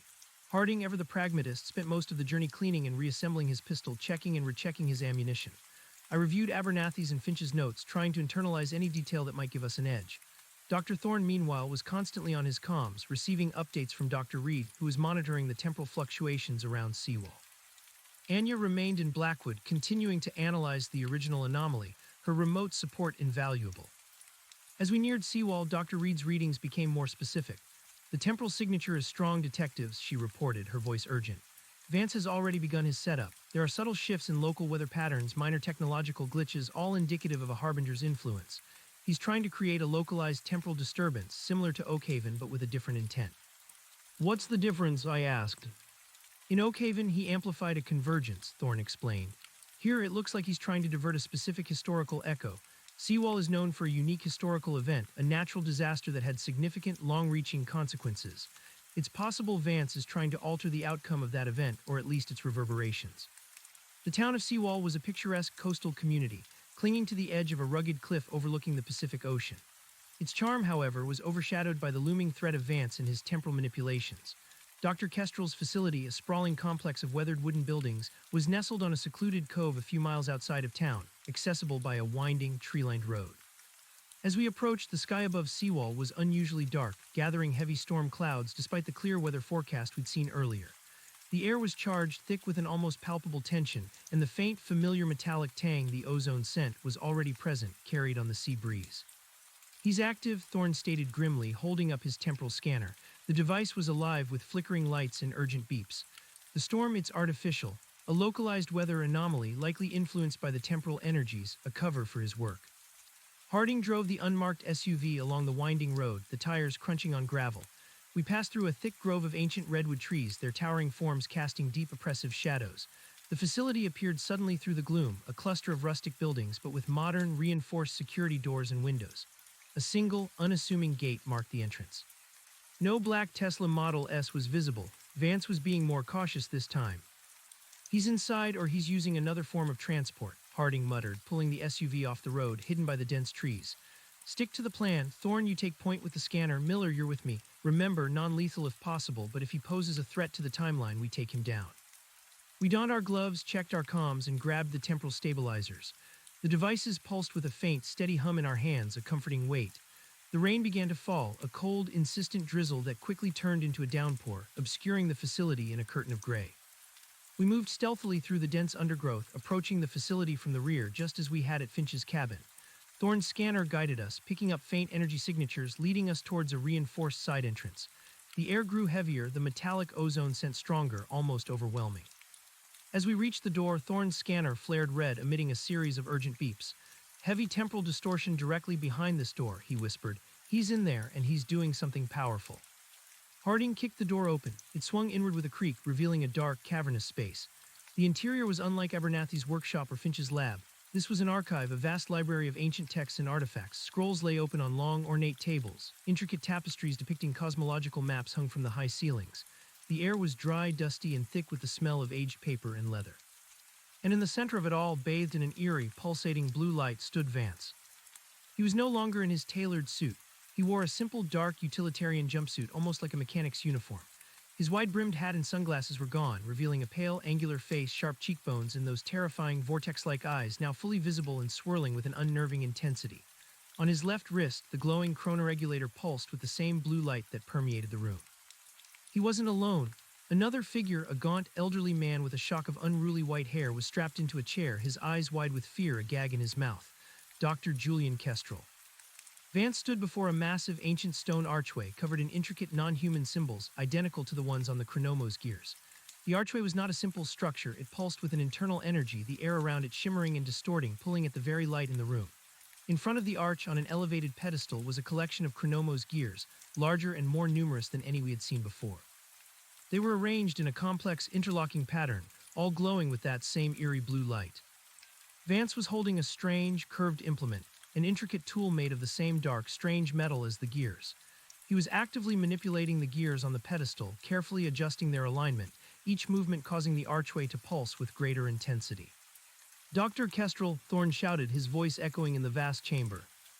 Vance turned slowly, his vortex eyes fixing on us, utterly devoid of surprise. Detectives, Dr. Thorne, how predictable, you followed the echoes just as the Watchers always do. His voice was still calm, but now laced with a cold, almost mocking amusement. Release Dr. Kestrel. Vance, Harding commanded, his pistol raised, aimed steadily at the Harbinger's chest. I had my weapon ready and the temporal stabilizer pulsed in my other hand. Vance merely chuckled, a dry, unsettling sound. Release him, he's integral to the process, detective. His unique understanding of this ancient temporal conduit, combined with his own subtle chrono emissions, makes him a perfect anchor. He will help us divert the great tidal wave. The great tidal wave, I repeated, confused. A more apt description of the temporal event that occurred here centuries ago, Thorne interjected, his voice grim. A massive earthquake followed by a tsunami that reshaped the coastline and altered the course of regional history. Vance is trying to manipulate it. Not manipulate, Dr. Thorne, Vance corrected, his swirling eyes glittering with cold passion. Redivert, to prevent the cascade of chaotic outcomes it initiated, to set things right.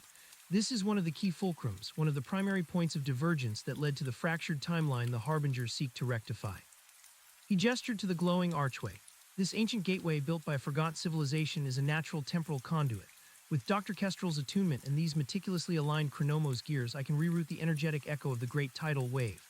I can ensure that particular chaos never truly occurred or that its effects were vastly diminished. And in doing so, I will prune away centuries of undesirable branches from the timeline. You'll destroy countless lives, countless histories, Thorne countered, stepping forward, his voice filled with outrage.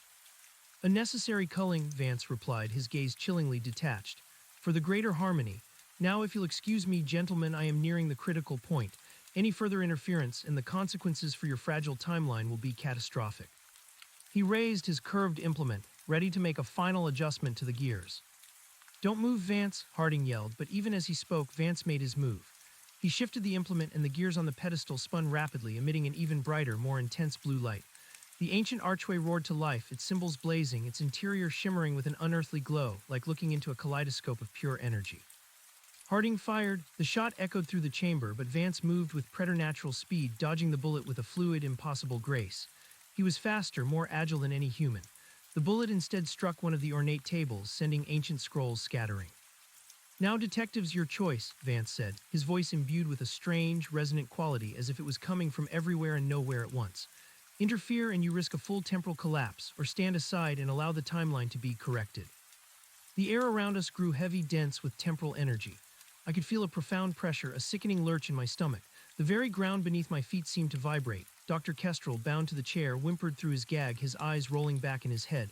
He was being used as a living battery, a conduit for the temporal energies. Miller, the stabilizers, Thorne yelled over the growing hum.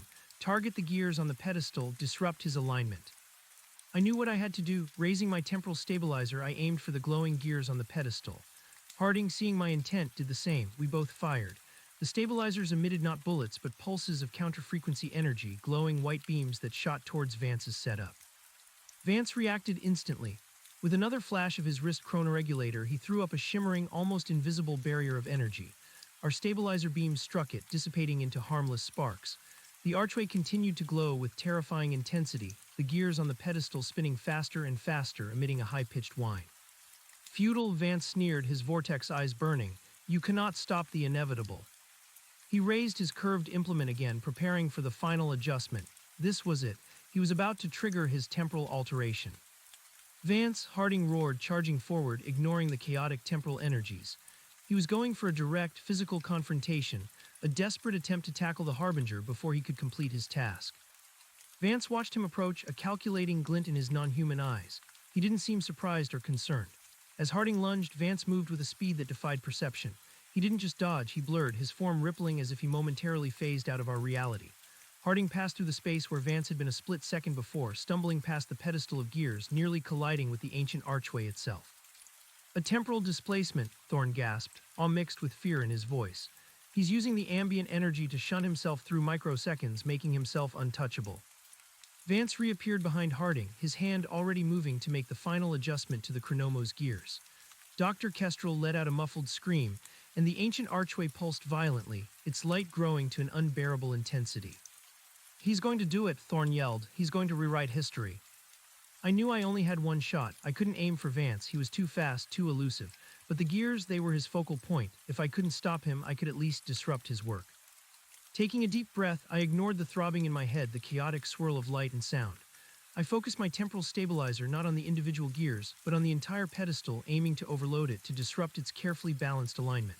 I fired, a steady, concentrated beam of white energy hitting the base of the pedestal. Simultaneously, Harding, recovering from his near collision, turned and in a desperate, last-ditch effort, hurled his temporal stabilizer like a grenade. It arced through the air, hitting the pedestal with a resounding clang, the device immediately emitting a furious, pulsing light. The combined force of the two stabilizers struck the pedestal, creating a brilliant flare of white light that momentarily eclipsed the blue glow of the archway.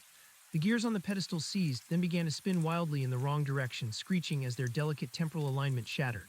Sparks, not of electricity, but of pure temporal energy, erupted from the device. Vance let out a furious, guttural roar, a sound of pure, unadulterated rage. He stumbled back, clutching his head, his vortex eyes flaring with uncontrolled power. The shimmering barrier around him collapsed. "You fools!" he shrieked, his voice no longer calm, no longer mocking. "You fools!" he shrieked, his voice no longer calm, no longer mocking, but a guttural scream of pure, unadulterated rage. He stumbled back, clutching his head, his vortex eyes flaring with uncontrolled power. The shimmering barrier around him collapsed, revealing him fully undeniably human in form, yet utterly alien in essence.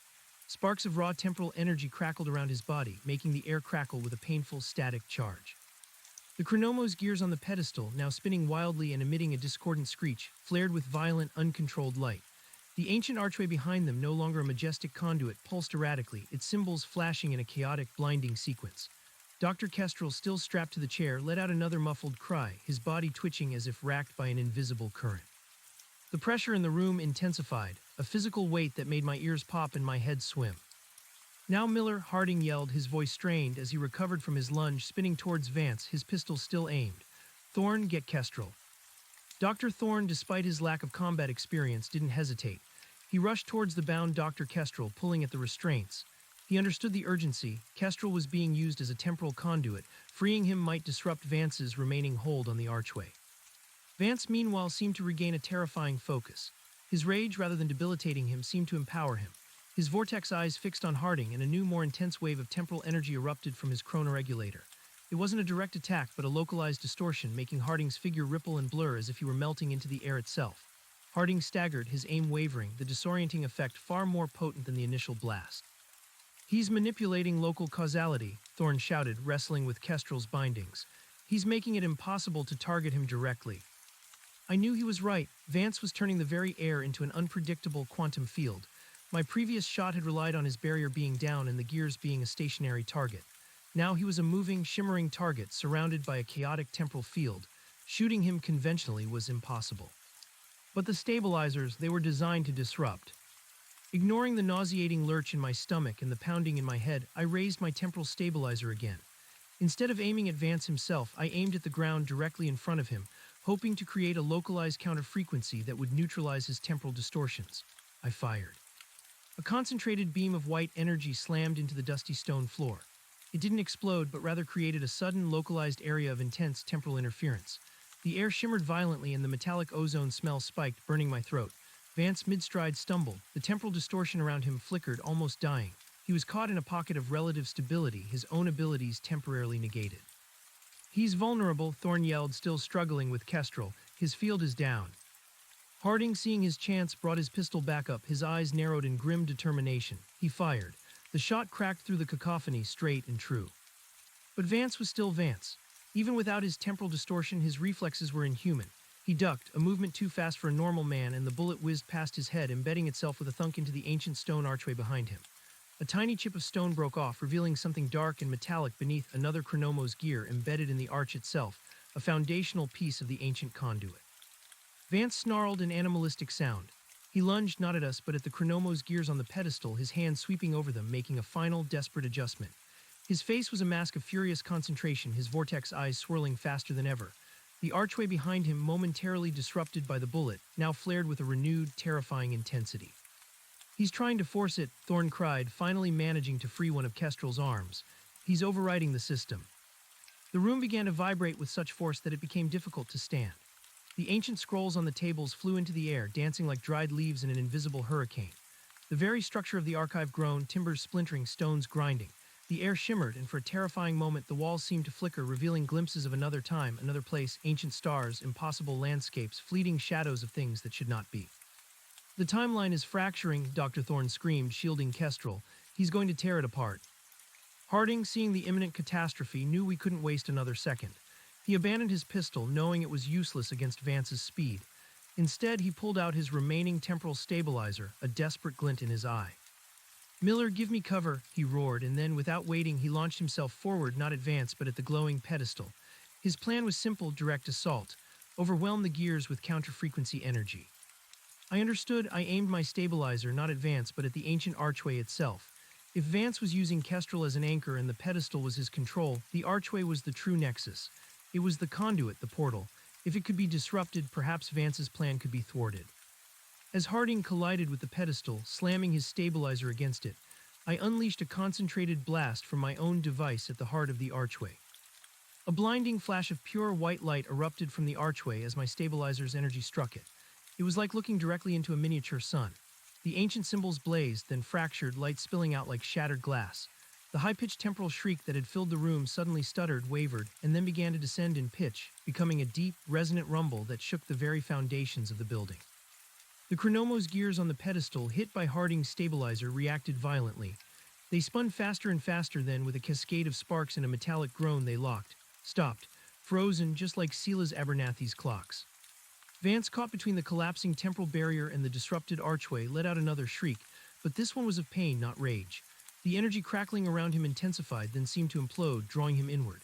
He staggered back, his hands pressed to his head, his vortex eyes glowing with an agonizing internal light. "No, my work, my timeline," he screamed, his voice distorting, fragmenting into echoes. His figure began to shimmer and distort, no longer just a ripple, but a profound, fundamental unraveling. He was being torn from the very fabric of reality. Harding, having just stabilized the pedestal, saw Vance's collapse. He didn't hesitate. He lunged forward again, tackling the now weakened Harbinger. He wrapped his arms around Vance's waist, trying to restrain him, to prevent his escape, or perhaps to pull him back from whatever temporal abyss was claiming him. It was a courageous, suicidal act. The moment Harding made contact, a violent, almost silent implosion occurred. Vance's shimmering form collapsed inward like a star winking out of existence, but with a terrifying, sucking force. Harding, still clinging to him, was caught in the temporal vortex. "Harding!" I screamed, rushing forward, reaching out instinctively, but it was too late. With a final, sickening whoosh, Vance and Harding simply vanished. Gone, consumed by the temporal void, leaving nothing but an empty space where they had stood. The oppressive pressure in the room immediately eased. The flickering glimpses of other timelines vanished. The rumbling subsided. Silence. A profound, absolute silence fell over the archive, broken only by the whimpering of Dr. Kestrel, still partly restrained, and the heavy breathing of Dr. Thorne and myself. I stood there, my hand outstretched, staring at the empty space, my mind struggling to process what I had just witnessed. Harding, gone, not dead, not injured, but simply erased, as if he had never been there. The temporal stabilizer, still clutched in my hand, felt impossibly heavy. Dr. Thorne rushed over to Dr. Kestrel, quickly freeing him from the restraints. Kestrel, a frail old man, coughed violently, rubbing his wrists, his eyes wide and terrified. He looked at the empty space where Vance and Harding had just been, then at me. "He's gone," Kestrel whispered, his voice hoarse. "The Harbinger and your partner." I couldn't speak. The shock was too profound, the grief too sudden and sharp. Harding, my cynical, world-weary partner, who had just joked about stolen garden gnomes weeks ago, had just vanished trying to save the timeline. Dr. Thorne placed a hand on my shoulder, his face grim. "He sacrificed himself, Miller. He disrupted Vance's escape and pulled him into the void. It was a courageous act. He saved us." Saved us for what? I finally managed, my voice raw, tears blurring my vision. He's gone, Thorn, what do we do now? Thorn looked at the now silent but still radiating ancient archway. The Chronomos gears on the pedestal were frozen, their light dimmed but not extinguished. The room was a mess, but the temporal energies had stabilized. The immediate crisis was over. We continue the fight, Detective, Thorn said, his voice firm though tinged with sadness. Harding bought us time, he prevented Vance from completing his scheme, he saved Dr. Kestrel, and he saved this timeline from a catastrophic alteration. He paused, his gaze hardening. Vance is gone from this timeline for now, but Harbingers are resilient. They can shunt themselves across temporal planes, across different points in history. It's possible he merely escaped to another when, another where. We need to find him, and we need to finish what Harding started. My grief was still a raw wound, but Thorn's words, Harding's sacrifice, ignited a new resolve within me. This wasn't just about a dead clockmaker anymore. This was personal. This was for Harding. All right, I said, wiping my eyes with the back of my hand, forcing myself to stand tall. What's the next step, Dr. Thorn? How do we find a ghost in the timeline? The next few days were a blur of intense, grim work. Dr. Kestrel, though shaken, proved to be an invaluable resource. He was a brilliant, eccentric man, his mind a treasure trove of knowledge about ancient languages, temporal conduits, and the forgotten lore of the Chronomos gears. He explained that the archway was not merely an amplifier, but a natural temporal nexus, a convergence point for ley lines of chronoenergy, which a long-forgotten civilization had learned to harness. They called themselves the Chronosapients, Kestrel rasped, sipping a steaming mug of tea, his voice still hoarse from the gag. They were the original watchers, builders of these conduits, guardians of the pristine timeline. They understood the delicate balance of cause and effect, and they feared anything that sought to disrupt it. The Harbingers are a perversion of that ancient purpose, a corrupted offshoot. He explained that Vance's objective had been to use the archway to create a temporal echo of the Great Tidal Wave, an event that had occurred centuries ago, but to subtly alter its impact. By diminishing the historical consequences of that disaster, Vance aimed to prevent a chain of events that in the Harbinger's future led to undesirable chaos. It was a surgical strike, as Dr. Reed had called it, designed to prune a branch from the tree of time. My thoughts kept returning to Harding. His final act, a desperate, courageous tackle, had averted a catastrophe. Dr. Thorne confirmed that Harding's action by pulling Vance directly into the temporal implosion had destabilized Vance's escape. While it was still possible Vance had shunted himself to another time or place, it would have been a chaotic, uncontrolled jump, greatly diminishing his immediate threat. He wouldn't be able to just reappear, fully prepared and in control. Harding sacrificed himself not just to stop Vance, but to scramble him, Thorne explained, a somber note in his voice. He bought us a crucial window of opportunity. Vance will be weakened, disoriented, perhaps even fragmented across multiple temporal instances. It will take him time to recohere, to regain his strength and his temporal mastery. My grief for Harding was palpable, a heavy weight in my chest. But with it came a burning need for vengeance, a fierce determination to ensure his sacrifice was not in vain. Dr. Reed, informed of Harding's fate and Vance's uncertain escape, arrived at the seawall facility a day later, her face etched with sorrow. She hugged Dr. Kestrel warmly, a silent acknowledgement of their shared purpose and their mutual loss. Harding was a true hero, Miller, she said, her voice soft but firm. He understood the stakes, and now the stakes are higher than ever. Vance is wounded but not defeated, and he knows we are actively pursuing him. With Dr. Kestrel's guidance and Dr. Thorne's expertise, we began the painstaking process of analyzing the seawall archway and the now stabilized Chronomos gears on the pedestal. We also scoured Kestrel's extensive library, looking for any information that might shed light on the Harbingers, their motives, or their next potential moves. Anya, back in Blackwood, continued her remote research, becoming an indispensable link in our growing network. Kestrel's notes revealed something unsettling.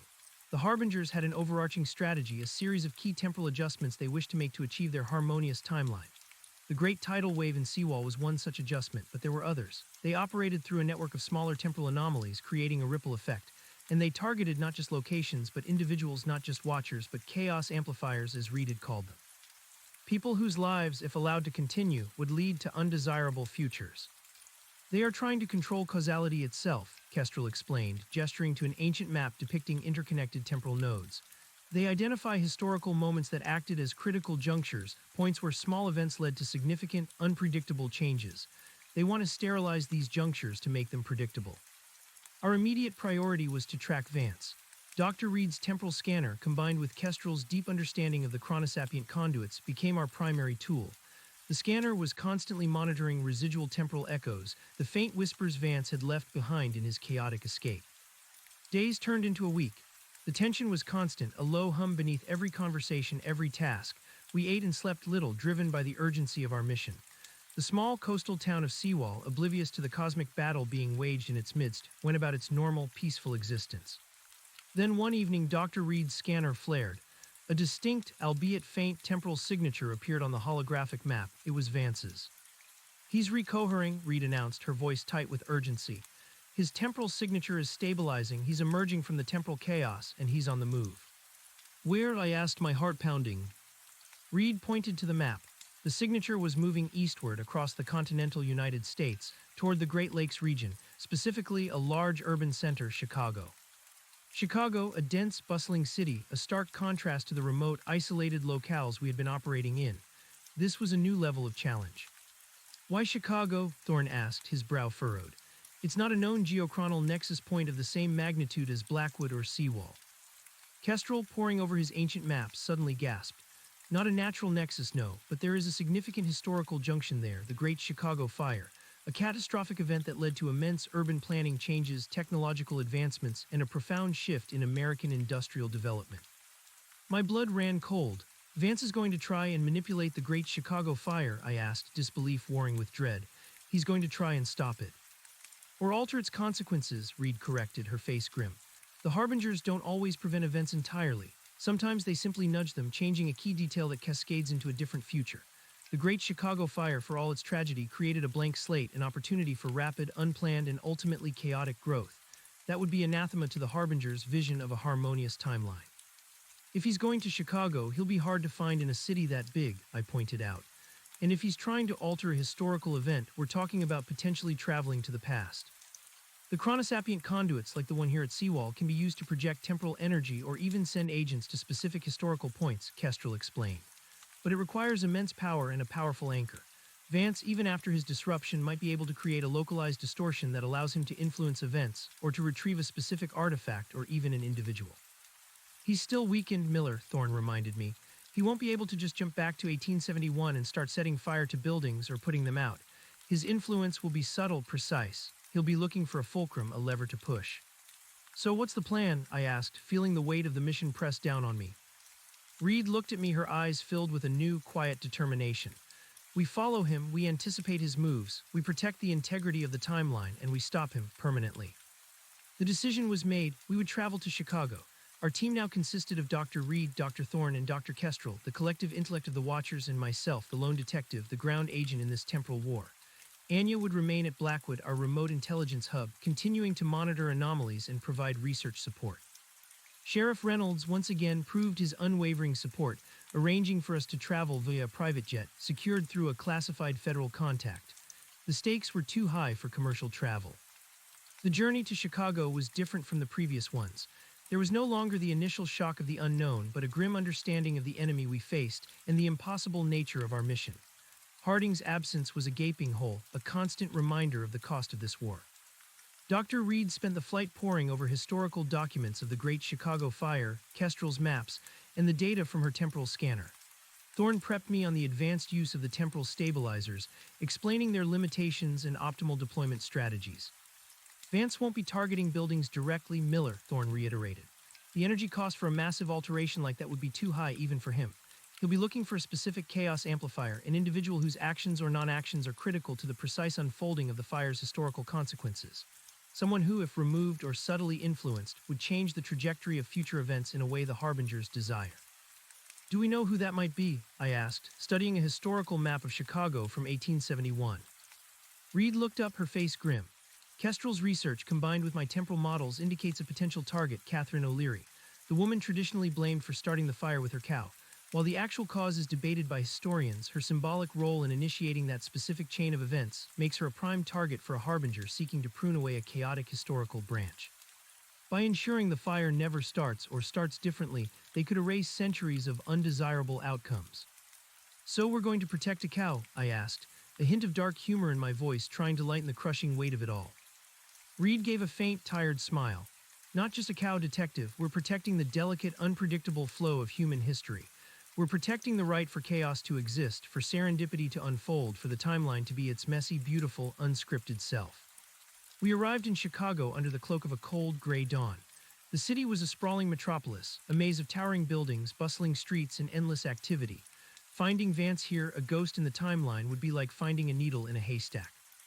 We set up a temporary operations center in a discreet federal building, a secure location provided by Sheriff Reynolds' contacts. Dr. Reed immediately deployed her temporal scanner, its sensitive instruments now focused on the Chicago region, searching for Vance's stabilizing signature or any new temporal anomalies. Kestrel, still recovering, provided historical context and theoretical guidance, while Thorne and I prepared for field deployment. Vance won't make a grand entrance, Thorne predicted. He'll be subtle, he'll use the city's inherent chaos as cover, he'll be observing, seeking his precise fulcrum. Anya, through our secure comms, provided a constant stream of background information. She was digging into any and all historical anomalies, rumors of strange events, or even peculiar urban legends that might have surfaced in Chicago's past, trying to find any echoes of Harbinger activity. Hours stretched into a day, then into a second. The temporal scanner was picking up faint, scattered readings, not Vance directly, but residual energies like the wake of a ship that had passed through time. He was definitely in Chicago, he was active. He's manifesting through a series of minor temporal distortions, Reed explained, pointing to the scanner. Small pockets of localized time acceleration or deceleration, imperceptible to the average person but creating subtle shifts in local causality. He's looking for the right moment, the right person to influence. Our plan was to blend in, to move through the city, covering various areas equipped with portable temporal scanners disguised as regular electronics. We had to be vigilant, looking for anything out of place, anything that screamed temporal anomaly in a city already brimming with the unusual. On the third day, the scanner finally yielded a direct hit. A strong, stable temporal signature, unmistakably Vance's, was detected. It was emanating from the heart of the city, near a historic district known for its old architecture. He's localized, Thorne announced, his voice tight, and the energy readings indicate he's preparing a significant temporal manipulation. He's found his target. Kestrel, do your records show any specific chaos amplifiers in that area around the time of the fire other than O'Leary? Reed asked urgently. Kestrel hunched over his ancient maps, his finger tracing a historical street. There was a prominent journalist, Joseph Medal. He played a crucial role in publicizing the events of the fire, shaping its narrative and driving the subsequent urban reforms. A significant chaos amplifier in terms of information dissemination and public response. A journalist, I mused. If Vance wanted to alter the consequences of the fire, influencing how it was reported, how it was perceived, could be just as effective as stopping it. Reed nodded grimly. It's a more subtle yet equally powerful form of alteration. By controlling the narrative, he controls the future understanding of the past. The team mobilized. Dr. Thorne and I would go to the location. Dr. Reed and Dr. Kestrel would remain at the operations center, monitoring the temporal scanner and providing real-time intel. Anya would continue her remote support, feeding us any historical data relevant to the location or metal. We moved through the bustling streets of Chicago, our portable scanners subtly concealed, our eyes peeled for any sign of temporal distortion. The energy readings from Thorne's device grew stronger, more erratic, as we neared the designated area. It was an old, historically preserved street, lined with ornate 19th century buildings, a stark contrast to the gleaming skyscrapers around it. The familiar metallic, ozone-like scent was now palpable in the air, a faint but distinct tang that pierced through the urban smells of exhaust and street food. The sky above us, despite the bright sunshine elsewhere in the city, seemed subtly darker, a localized patch of unnatural gloom. He's close, Thorne whispered, his hand on my arm, guiding me. The temporal energies are highly concentrated. He's creating a localized chronal field.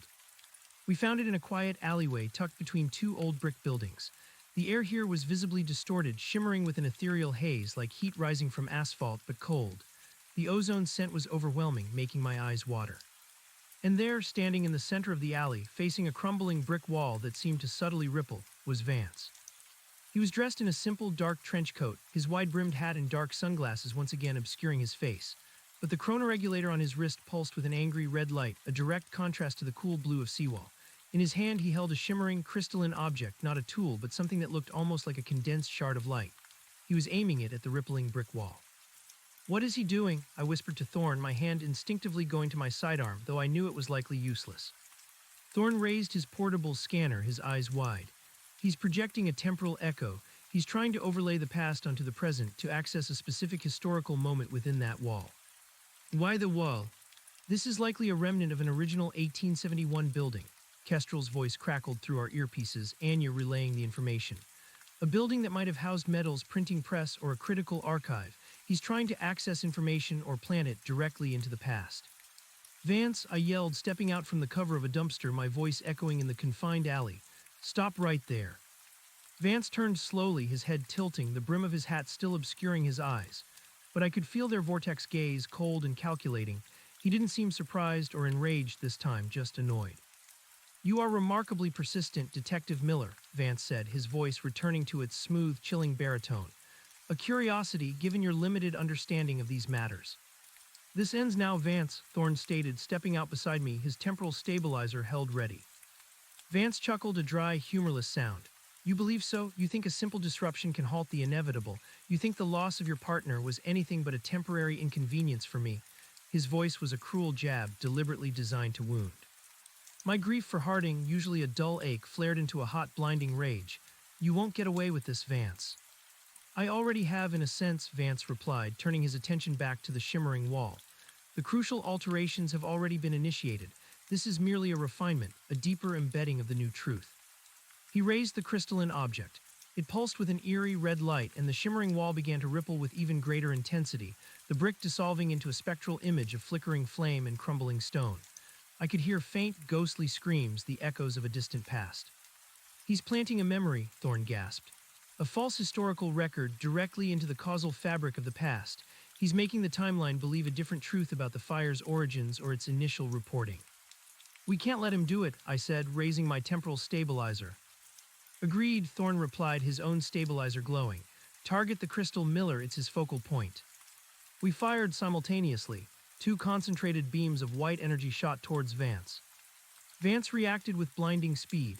He didn't dodge. Instead, he raised his chronoregulator, and a small, spherical temporal shield shimmered into existence around the crystalline object in his hand. Our stabilizer beams struck the shield, dissipating harmlessly just as they had its seawall. Ineffective, detectives, Vance taunted, his focus unwavering as he continued his work. You learn nothing.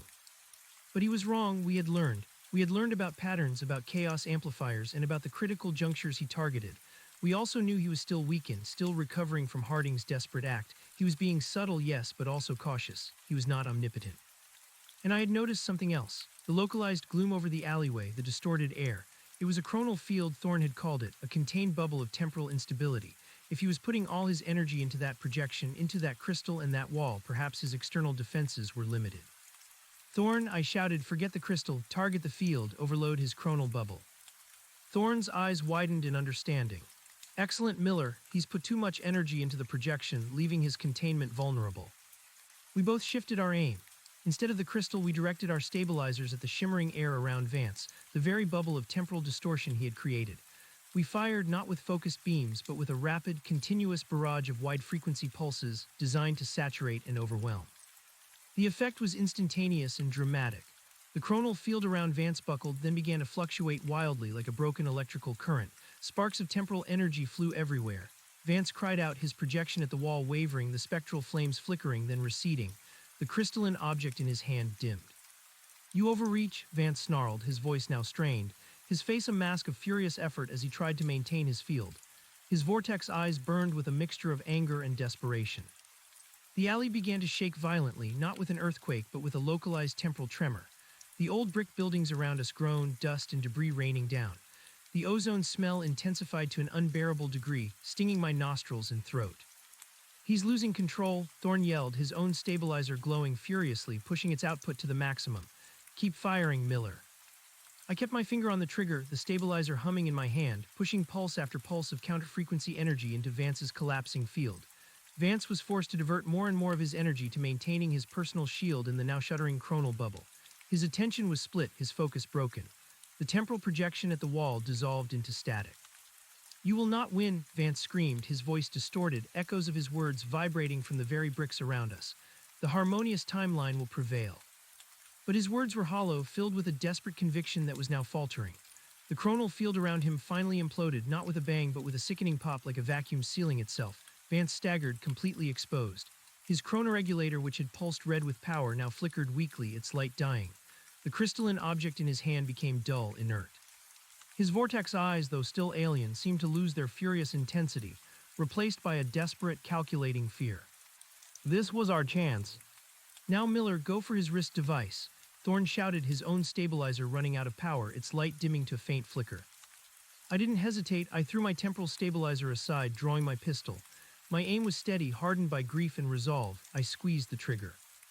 A single shot cracked through the alley. It hit Vance squarely in the chronoregulator on his wrist. The device exploded not with force but with a cascade of fractured light, a shower of tiny shimmering temporal fragments that dissolved into the air. Vance gasped, a guttural cry of agony and despair. He stumbled back, clutching his now empty wrist, his eyes wide with a horrifying realization. He was powerless, stripped of his temporal abilities, just a man, albeit a very dangerous, very alien one. He looked at me, then at Thorn, a flicker of something akin to terror in his vortex eyes. He was trapped. "It's over, Vance," I said, my voice cold and steady, my pistol still aimed at his chest. "You're done." Vance didn't reply. He stood there for a moment, his shoulders slumped, his eyes darting frantically around the alley, searching for an escape that was no longer available. The chaotic temporal energies had dissipated, leaving only the mundane reality of a dirty Chicago alleyway. Then, with a sudden, unexpected burst of speed, he lunged, not at us, but at the crystalline object he had dropped. He snatched it from the ground, his fingers closing around it, and then, with a desperate primal scream, he brought it crashing down onto the exposed piece of Chronomo's gear embedded in the brick wall. A sickening crunch echoed through the alley. The crystalline object shattered into a million glittering fragments, dissolving into nothingness. The Chronomo's gear, which had been dark and inert, now pulsed with a dying red light, then went dark. A deep, resonant thrum emanated from the wall, a dying gasp of temporal energy. The section of brick where the gear had been embedded fractured, crumbling inward, revealing nothing but ancient mortar and stone. Vance, his face twisted in a mask of defeat and raw fury, staggered back, clutching his now empty wrist, the remnants of his chronoregulator a jagged mess. The crystalline object, his last tool, was gone. He was truly disarmed. My pistol was still aimed at him, my hand steady despite the tremors that ran through my body from the recent temporal chaos. Dr. Thorne, too, stood ready, his depleted stabilizer clutched like a club. Vance's vortex eyes, though no longer swirling with active power, still held a terrifying, cold intelligence. He was cornered, but I sensed he was far from defeated. "It's over, Vance," I repeated, my voice tight with a mixture of exhaustion and a grim satisfaction. "No more temporal alterations, no more rewriting history." Vance let out a guttural growl, a sound of pure frustration. He lunged not at me, but at the crumbling brick wall, his uninjured hand clawing at the exposed mortar. It was a desperate, almost animalistic move, as if he believed he could somehow access another Chronomo's gear, another hidden piece of power from the ancient structure itself. "There are more," he shrieked, his voice raw, stripped of its previous smooth calm.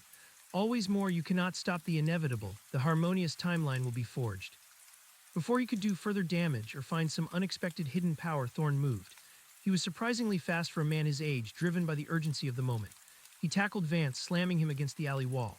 The two men went down in a tangle of limbs, Vance struggling fiercely, trying to bite and claw, but Thorne, despite being older and less physically imposing, held on with a surprising tenacity. I rushed forward, pistol still aimed, ready to intervene, but Thorne had him. He had managed to pin one of Vance's arms, expertly twisting it behind his back while his knee pressed into Vance's spine. Vance let out another scream of frustration, thrashing wildly. "He's strong, Miller," Thorne grunted, his face strained with effort. "Get the cuffs." I quickly holstered my pistol and pulled out my standard police-issue handcuffs. Vance was still resisting with unnatural strength, but without his temporal abilities, he was just a very fit, very desperate man.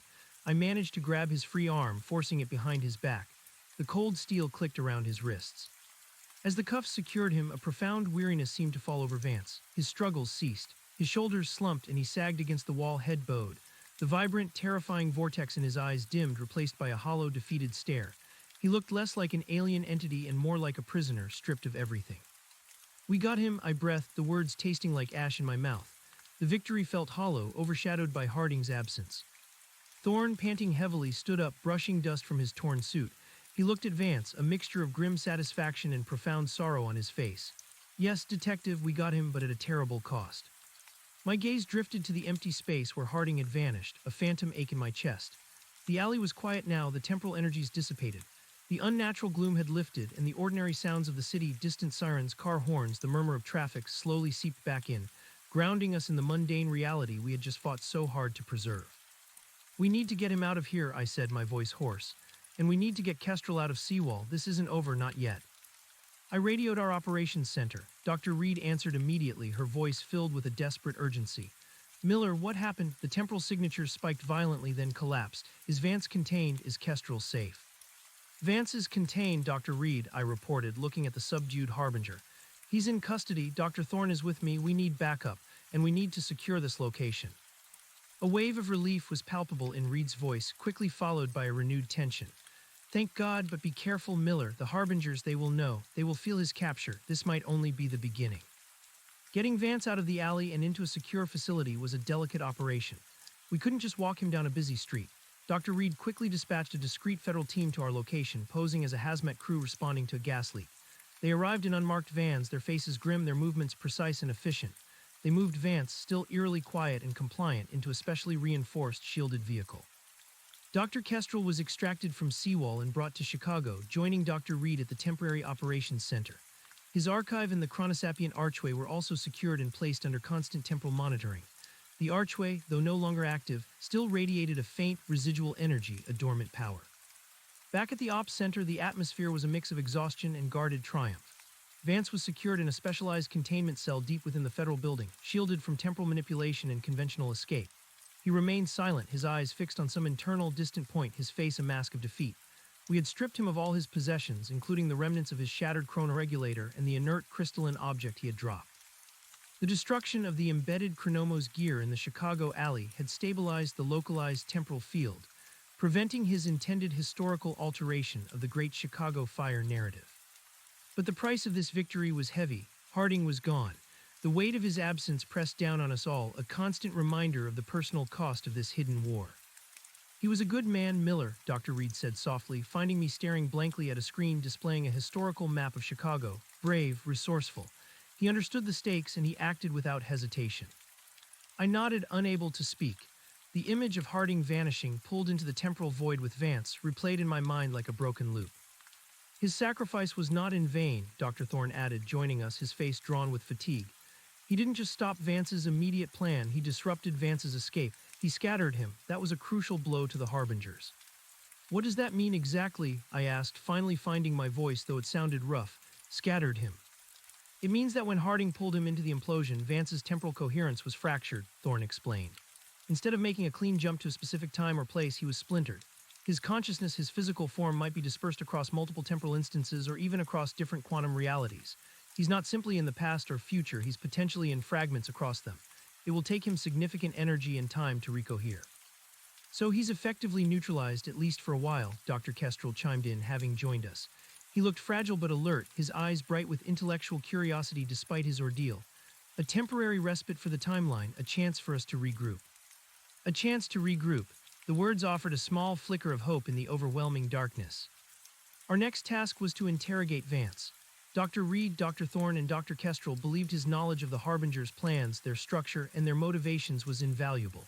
I was included in the interrogation team, my experience as a detective proving useful in a different kind of questioning. The interrogation room was stark, sterile. Vance sat opposite us, still in his dark, utilitarian jumpsuit, hands cuffed to the table.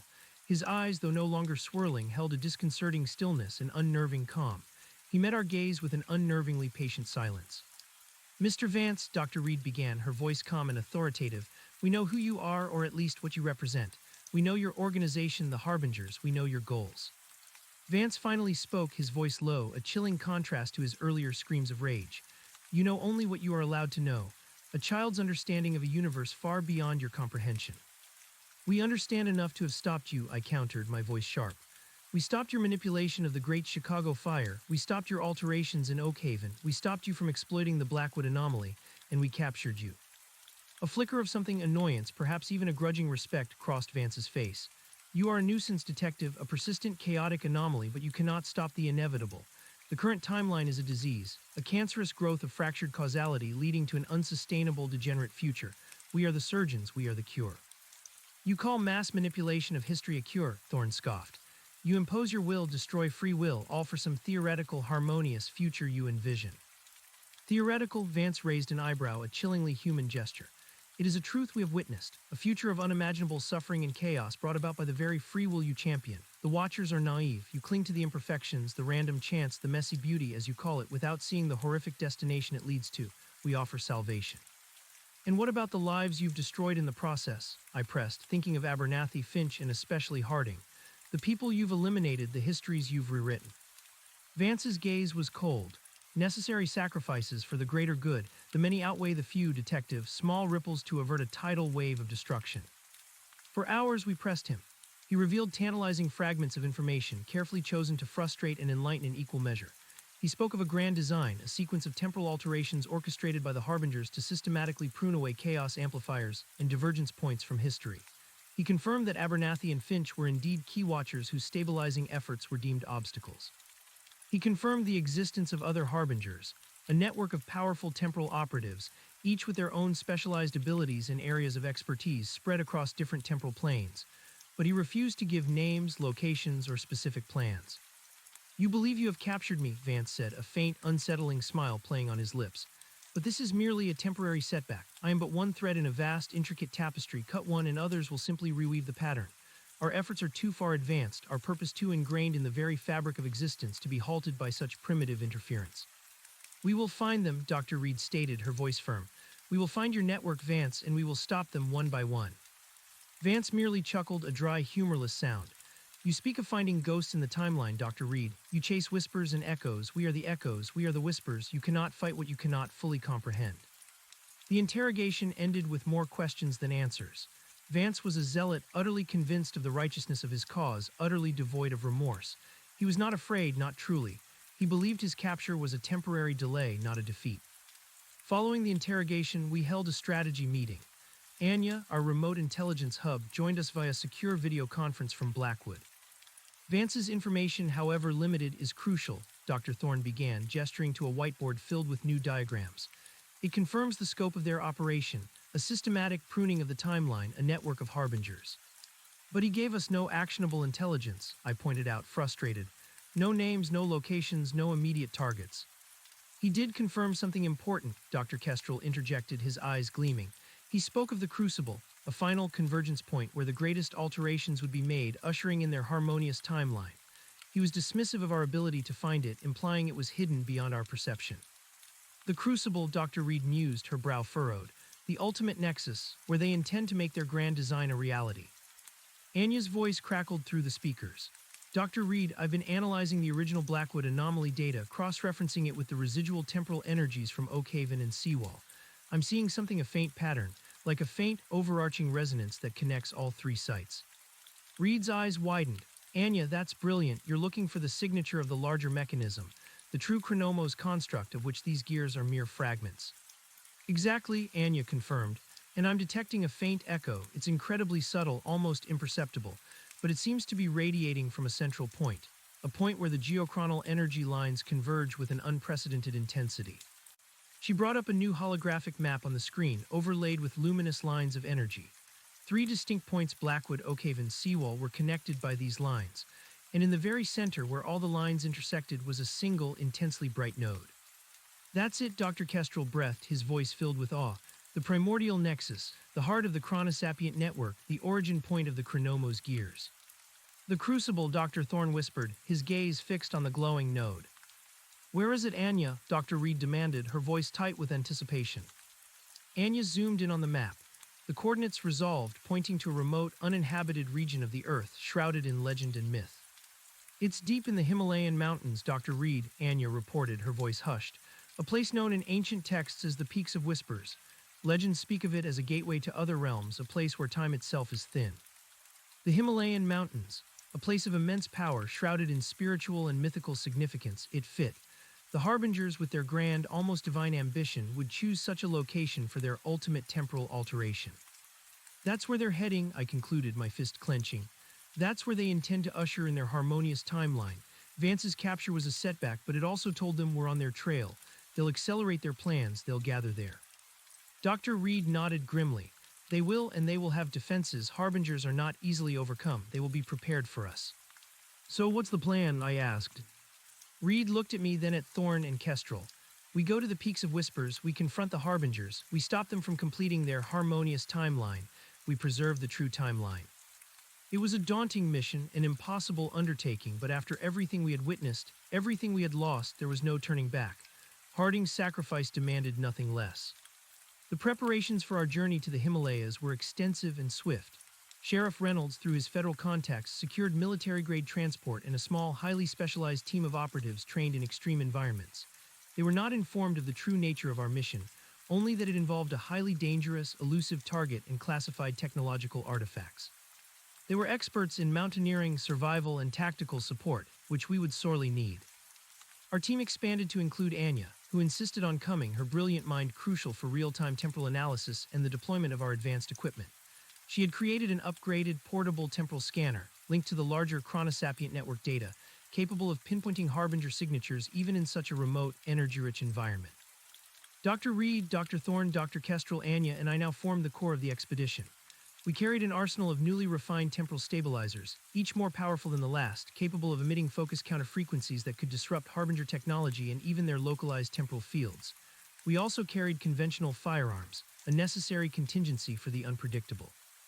The journey was long, crossing continents, from the bustling metropolis of Chicago to the ancient, towering peaks of the Himalayas. The landscape was breathtaking yet austere, a stark reminder of the immense forces of nature. Our base camp was established in a remote, high-altitude valley, accessible only by specialized helicopters. The air was thin, frigid, and carried the scent of ancient rock and ice. From our base camp, the peaks of Whispers loomed in the distance, a jagged, snow-capped range that seemed to pierce the very sky. It was a place steeped in myth, a formidable natural fortress. Anya's scanner immediately registered faint but distinct temporal fluctuations emanating from the highest peaks. "They're there," Anya confirmed, her face etched with concentration as she adjusted her equipment. Multiple signatures, more than one harbinger, and the energy readings, they're immense, far greater than anything we've seen at Blackwood, Oakhaven, or Seawall. "This is it," Dr. Reed said, her gaze fixed on the distant peaks. "The Crucible, they are preparing their final alteration." Our plan was daring. We would ascend the peaks of Whispers, navigate their treacherous terrain, and infiltrate the Harbinger stronghold. We would confront them, stop their operation, and if possible, retrieve or neutralize the central chronomos construct they were using. The climb was arduous, a grueling test of endurance and skill. The thin air, the biting cold, and the treacherous ice and rock made every step a challenge. Our military support team, led by a no-nonsense captain named Vargas, proved invaluable, setting ropes, navigating crevasses, and providing a constant watch for threats. As we ascended, Anya's scanner became more active. The temporal fluctuations intensified, creating localized distortions in the air, subtle shimmering effects that were barely perceptible but unnerving. We also began to detect intermittent bursts of the metallic, ozone-like scent carried on the frigid winds. "We're close," Dr. Thorne gasped, struggling for breath in the high altitude. "The energies are converging." After days of relentless climbing, we finally reached a high plateau, shrouded in an ethereal mist that seemed to hum with unseen energy. The air was thick with the ozone scent, and the temporal distortions were undeniable, causing faint echoes and shimmering mirages to dance at the edges of our vision. And there, nestled against the sheer rock face of the highest peak, was a structure that defied conventional understanding. It was not a natural cave nor a conventional building. It was an ancient, impossibly smooth construct of dark, obsidian-like stone seamlessly integrated into the mountain. Its surface shimmered faintly, absorbing and reflecting the light in an unnatural way, like a polished chronomos gear on a monumental scale. A single, arching entrance, devoid of doors, glowed with a faint, internal light. "The Chronosapient Citadel," Dr. Kestrel whispered, his eyes wide with awe. "They found the original source, the heart of the network." As we approached the entrance, Vargas and his team fanned out, taking defensive positions. Anya's scanner suddenly screamed to life, its readings flashing angry red. "Multiple Harbinger signatures inside," Anya yelled, her voice urgent. "And a massive, stable temporal construct, it's active." "This is it," Dr. Reed said, her hand clutching a powerful temporal stabilizer. "Our final confrontation." We entered the citadel, our weapons and stabilizers held ready. The interior was cavernous, bathed in a soft, pulsating golden light that seemed to emanate from the very stone. The air hummed with an almost overwhelming temporal energy, making my teeth ache and my head throb. The ozone scent was thick, burning my lungs. In the center of the vast chamber, surrounded by several figures in dark, utilitarian jumpsuits, stood a colossal chronomos construct. It was a massive, intricate mechanism, easily 50 feet tall, made of the same dark, strange metal as the gears and covered in countless chronomos gears, each one glowing and spinning with impossible precision. It hummed with a deep, resonant power, radiating concentric ripples of golden light that made the air shimmer. This was the true chronomos machine, the source of the fragments, the engine of the Harbinger's ultimate plan. And in the very center of the construct, almost part of it, stood a figure, taller than the others, his silhouette unmistakable. Vans. He was no longer disarmed or powerless. His chronoregulator was restored, glowing with a vibrant, ominous red light. His vortex eyes were wide, fixed on the spinning gears of the central construct, swirling with an insane, triumphant fervor. He was drawing power directly from the machine, his form crackling with raw temporal energy. He had recohered, he had returned. Around him, three other figures, all dressed in similar dark jumpsuits, stood at various control panels, their own chronoregulators glowing, their faces obscured by the shadows and the pulsating light. These were other harbingers. They were formidable. "So the Watchers arrive," Vance's voice boomed, amplified by the temporal energies of the chamber. He turned to face us, a chilling smile spreading across his face. "Just in time to witness the birth of a new reality. The harmonious timeline begins now." He raised his hands, and the colossal Chronomos construct began to accelerate, its gears spinning faster, its golden light intensifying to an unbearable brilliance. A deafening roar filled the chamber, a sound that seemed to tear at the very fabric of existence, raw and primal. "He's activating the core construct," Dr. Reed screamed over the din. "He's going to rewrite the entire timeline." "We have to stop him," I yelled, raising my pistol, knowing it was a futile gesture against such power. But Thorn, Kestrel, and Anya were already acting. They raised their temporal stabilizers, their faces grimly determined. "Target the focal points, Miller," Thorn yelled, "the key gears, and Vance." Our military team, though out of their depth, opened fire, their automatic weapons spitting bullets at the harbingers, but the rounds seemed to dissipate into shimmering distortions before they even reached their targets. The harbingers were shielded by the temporal field of the construct. This was a fight on a cosmic scale, and we were just four ordinary people armed with specialized tools facing beings who commanded time itself. But we had a purpose. We had Harding's sacrifice. I switched to my temporal stabilizer, aiming for Vance, a direct shot at the source of their power. Thorn, Kestrel, and Anya targeted key areas of the colossal Chronomos construct, unleashing concentrated bursts of counter-frequency energy. Our stabilizer beams slammed into the glowing construct and into Vance's temporal shield. The chamber filled with a blinding flash of white light, a chaotic clash of opposing temporal energies. The construct buckled, its gears briefly stuttering, its golden light flickering. Vance cried out, his shield momentarily wavering, a flicker of pain crossing his face. "They're resisting," Dr. Reed shouted. "Keep firing, focus fire on Vance, he's the key." We continued our barrage, pushing our stabilizers to their limits. The military team, seeing our efforts, maintained their futile but courageous fire, trying to draw the attention of the other harbingers. Vance, regaining his composure, snarled, his vortex eyes burning with renewed fury. He extended his hand, and a wave of raw temporal energy erupted from the central construct, slamming into us. It was a physical force, a jarring blow that threw us backward, scattering us across the chamber. My head hit the hard, obsidian-like floor, sending a jolt of pain through me. My stabilizer flew from my hand, clattering uselessly across the floor. As I struggled to regain my bearings, my vision blurred, I saw Vance once again raising his hands. The colossal construct roared, its gears spinning with terrifying, unstoppable momentum. The golden light intensified, beginning to pulse outwards in massive, concentric waves, expanding beyond the chamber, beyond the citadel, threatening to engulf the entire timeline. "The Great Disruption," Dr. Reed screamed, her voice filled with despair. "He's doing it, he's initiating the full rewrite." The world began to shimmer, to flicker, to twist into impossible shapes.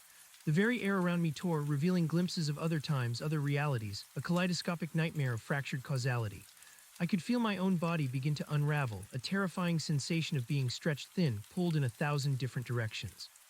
This was the end of our timeline, the end of everything. But then through the chaos, through the blinding light and the deafening roar, a faint, almost imperceptible tick-tock sound began to resonate.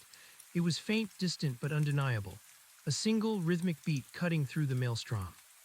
The sound grew slowly, steadily, becoming clearer, stronger. It was the sound of a clock, not just any clock, but a multitude of clocks, all perfectly synchronized, all ticking in defiance of the temporal chaos.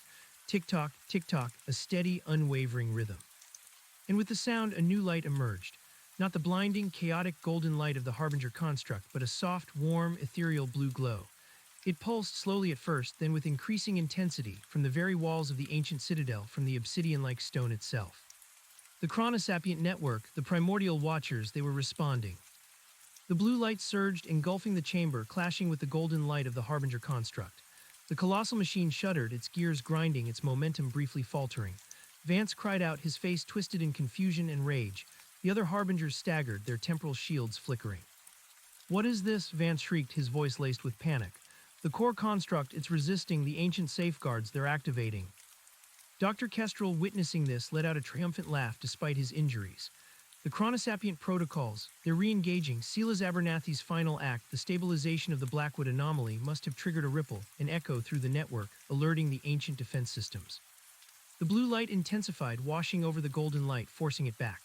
The sound of the ticking clocks grew into a chorus, a rhythmic symphony that resonated deep in my chest, steadying my unraveling senses. From the very fabric of the citadel, hidden compartments opened, revealing arrays of smaller Chronomos gears, ancient and perfectly preserved, all glowing with that same defiant blue light. They spun silently in perfect harmony, channeling a counter-frequency that began to dismantle Vance's chaotic temporal field.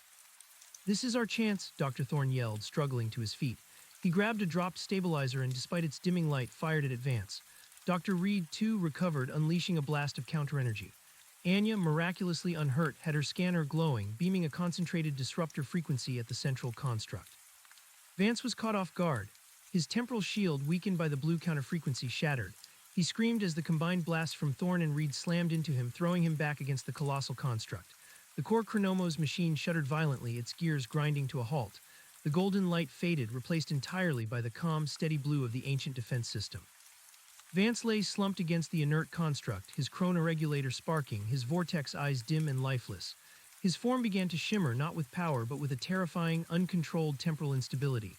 He was breaking apart, his existence fracturing. "No, my timeline, my harmony," he gasped, his voice weakening, fragmenting. "You cannot stop the inevitable." Before our eyes, Vance's form began to pixelate, to dissolve into a shower of shimmering temporal dust. He screamed one last, agonizing scream, a sound of pure terror and despair as he was unmade from the timeline itself. In a matter of seconds, he was gone, completely erased, leaving nothing but a faint, acrid smell lingering in the air. The other harbingers, witnessing Vance's complete temporal dissolution, paused their struggle against our military team. Their faces, no longer obscured, were pale and filled with a sudden, profound fear. Their chronoregulators flickered, their power draining rapidly. The ancient blue light of the citadel pulsed, locking them in place, their own temporal abilities negated by the overwhelming counter-frequency. "It's over," Dr. Reed breathed, collapsing to her knees, exhaustion finally catching up to her.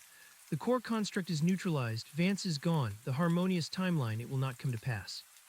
I stood there, surrounded by the triumphant hum of the chronosapient defense system, the steady ticking of countless invisible clocks, and the stunned silence of the harbingers.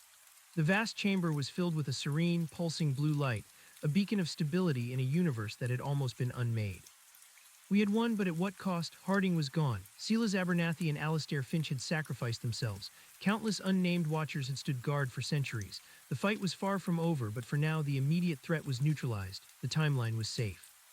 As the military team moved in to secure the remaining harbingers, who offered no further resistance, I walked over to the immense Chronomos construct. Its gears were still, but the blue light now emanated from its very core, a soft, steady glow that filled the chamber with a sense of profound peace. It was beautiful, terrifying, and utterly magnificent. Dr. Reed joined me, her face streaked with dirt and tears, but her eyes held a new, quiet determination. "The ancient defense systems have stabilized the core construct," she explained, her voice soft. "It will remain dormant now, a guardian rather than a weapon, but its reactivation, triggered by Silas, sent out a message, a new call to arms." "A call to arms for who?" I asked, my gaze sweeping the vast chamber. "For all the Watchers," Dr. Reed replied, looking at me with an intense, knowing gaze, spread across time and space. "They will know the danger has passed for now, but they will also know that the Harbingers are not entirely defeated. They will regroup, they will plan their next move, and we will have to be ready." I thought of Harding, his cynical humor, his unwavering loyalty, his final, courageous act. His sacrifice had forged a new path for me, pulling me from the quiet isolation of Blackwood County into a war for reality itself. I was no longer just Detective Miller, I was a Watcher. "So what happens now, Dr. Reed?" I asked, looking out at the vast, silent chamber, the defeated harbingers being led away, the humming peace of the ancient construct. "What's our next step?" Dr. Reed placed a hand on my shoulder, her grip firm. "We secure this site, we analyze everything, we learn, and then, Detective Miller, we start preparing for the next battle." The war for the timeline was not over. It had merely entered a new phase. And I, a rookie detective from a sleepy county, was now at its heart, ready to face whatever came next. The vast chamber, once a maelstrom of temporal chaos, settled into a profound, almost reverent quiet. The colossal Chronomos construct, now inert, pulsed with a steady, serene blue light, a silent guardian. The remaining harbingers, disoriented and powerless, were secured by Captain Vargas's team, their vacant eyes reflecting the defeat that had claimed Vance. My heart still pounded from the adrenaline, but a deeper, more pervasive ache had settled in my chest. Harding. The weight of his absence was a physical burden, heavy and cold. Vance was gone, dissolved, unmade from the timeline, but Harding remained lost. It was a victory, but one soaked in grief. Dr. Reed, pushing past her exhaustion, walked over to me. Her face, though still bearing the marks of battle, now held a look of profound resolve. Dr. Thorne and Dr. Kestrel joined us, their own weariness evident, but their eyes burning with a quiet triumph. Anya, her scanner now humming with stable, benign readings, looked at me, a silent understanding passing between us. The core construct is stable, Dr. Reed announced, her voice soft in the cavernous space. The chronosapient defense protocols are fully active. This citadel, the heart of the ancient network, will act as a primary temporal anchor, reinforcing the stability of the timeline. What about the captured harbingers? I asked, my gaze drifting to the subdued figures being led away. They will be contained indefinitely, Dr. Thorne replied, his voice firm. Their chronoregulators are neutralized. Without their personal temporal anchors, they are merely fragments of their former selves. Their knowledge will be invaluable, but their ability to cause harm is gone. Dr. Kestrel nodded, adjusting his glasses. We will learn much from them, their methods, their deeper strategy, the extent of their network. This is not just to capture Miller, it's a trove of intelligence. I looked at the blue glowing construct, then back at my companions. And Vance, is he truly gone for good? Dr. Reed sighed, a heavy sound. From this timeline, yes, his temporal dissolution was absolute, he was unmade, but the Harbingers are a resilient, interconnected network. It is possible, however unlikely, that another version of him from a divergent timeline could exist, or that fragments of his temporal signature could recohere elsewhere. For now, he is no longer a direct threat to our reality. For now, I echoed, the words a stark reminder that this war was far from over. The immediate aftermath was a flurry of activity. Captain Vargas's team secured the citadel, setting up temporary defenses and communication relays. Dr. Reed, Dr. Thorne, Dr. Kestrel, and Anya immediately began a meticulous analysis of the core construct, its intricate mechanisms, and the ancient chronosapient technology now laid bare. They pored over the data, comparing it to Abernathy's and Finch's research, seeking to understand the full scope of the Harbinger's plans and the true nature of the timeline itself. I found myself gravitating towards the quiet corners of the citadel, my mind trying to reconcile the impossible events with the mundane reality of my past life. Blackwood County felt a million miles away, a distant memory of stolen garden gnomes and quiet isolation. That world was gone, replaced by a cosmic war I had never imagined. One evening, a few days into our post-victory analysis, I stood by the grand entrance of the citadel, looking out at the vast, silent expanse of the Himalayas under a sky thick with stars. The air was crisp, clean, and carried no trace of the acrid ozone scent. The only sound was the wind whistling softly through the ancient peaks. Dr. Reed came to stand beside me, wrapping a thick blanket around her shoulders. Beautiful, isn't it? She murmured, her gaze sweeping across the jagged landscape. A reminder of the enduring beauty of our natural timeline, its unpredictable grandeur. It is, I agreed, my voice quiet. But I can't stop thinking about Harding, about Silas and Finch. They didn't get to see this. They didn't get to see the victory. Reed placed a comforting hand on my arm. Their sacrifices allowed this victory, Miller. Every watcher knows the risks. They understood the stakes. Harding, particularly his final act, it wasn't just courage, it was a profound understanding of temporal dynamics. He acted instinctively to disrupt Vance's escape, to scatter him, buying us the precious time we needed to make this stand. He saved us all. I just wish there was a way to bring him back, I confessed, the words raw with emotion. Or even just know where he is if he's truly gone. Reed squeezed my arm gently. Temporal dissolution is absolute, Miller. It is the ultimate end of an entity's presence in a timeline, but his memory, his impact, that remains. That is what truly matters in the grand tapestry of time. And his spirit, his commitment to justice, lives on in you. I looked at her, truly seeing her not just as a brilliant scientist, but as a seasoned warrior, her eyes holding both wisdom and an ancient sorrow. So, what now, Dr. Reed? What does the future hold? She smiled, a faint, weary but determined smile. The Harbingers are a network, as Vance said, a hydra. Cut off one head and others will emerge, but we have learned much. We understand their methods, their philosophy, and now we have the chronosapient citadel as our base of operations. We have the core construct, guided by its ancient defense protocols, reinforcing the timeline. And we have you, Detective Miller. Me, I asked, surprised. Yes, you, she affirmed, her gaze piercing. You are no longer just a rookie detective, Miller. You faced the impossible, stared into the abyss of temporal chaos, and emerged. You have an innate understanding of causality, a resilience, and a courage that is rare. You are a watcher now, Miller, one of us. Your unique perspective, your grounding in the mundane reality, as Vance called it, is precisely what we need. You see the human cost of these temporal manipulations, something some of us, lost in the theories, sometimes forget. The words settled over me, a new identity, a new purpose. It was a heavy mantle, far removed from the sleepy precinct of Blackwood County, but it felt right. It felt like where I belonged.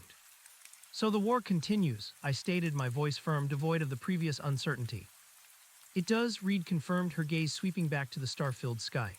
But we are stronger now, more unified, and we will be ready. We will identify the other harbingers. We will anticipate their next moves.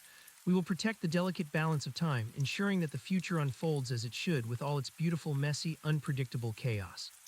We stood there for a long moment, watching the night sky, two guardians on the precipice of a silent cosmic war. The ticking of invisible clocks, the rhythm of a naturally flowing timeline, resonated deep within me. The dread that had first crept in weeks ago was gone, replaced by a quiet, fierce determination. I was Detective Miller, and I was a watcher. The universe was a much larger, stranger place than I had ever imagined, and my journey had only just begun. The fight for the timeline, for every moment, every memory, every future, was now my life's unwavering purpose.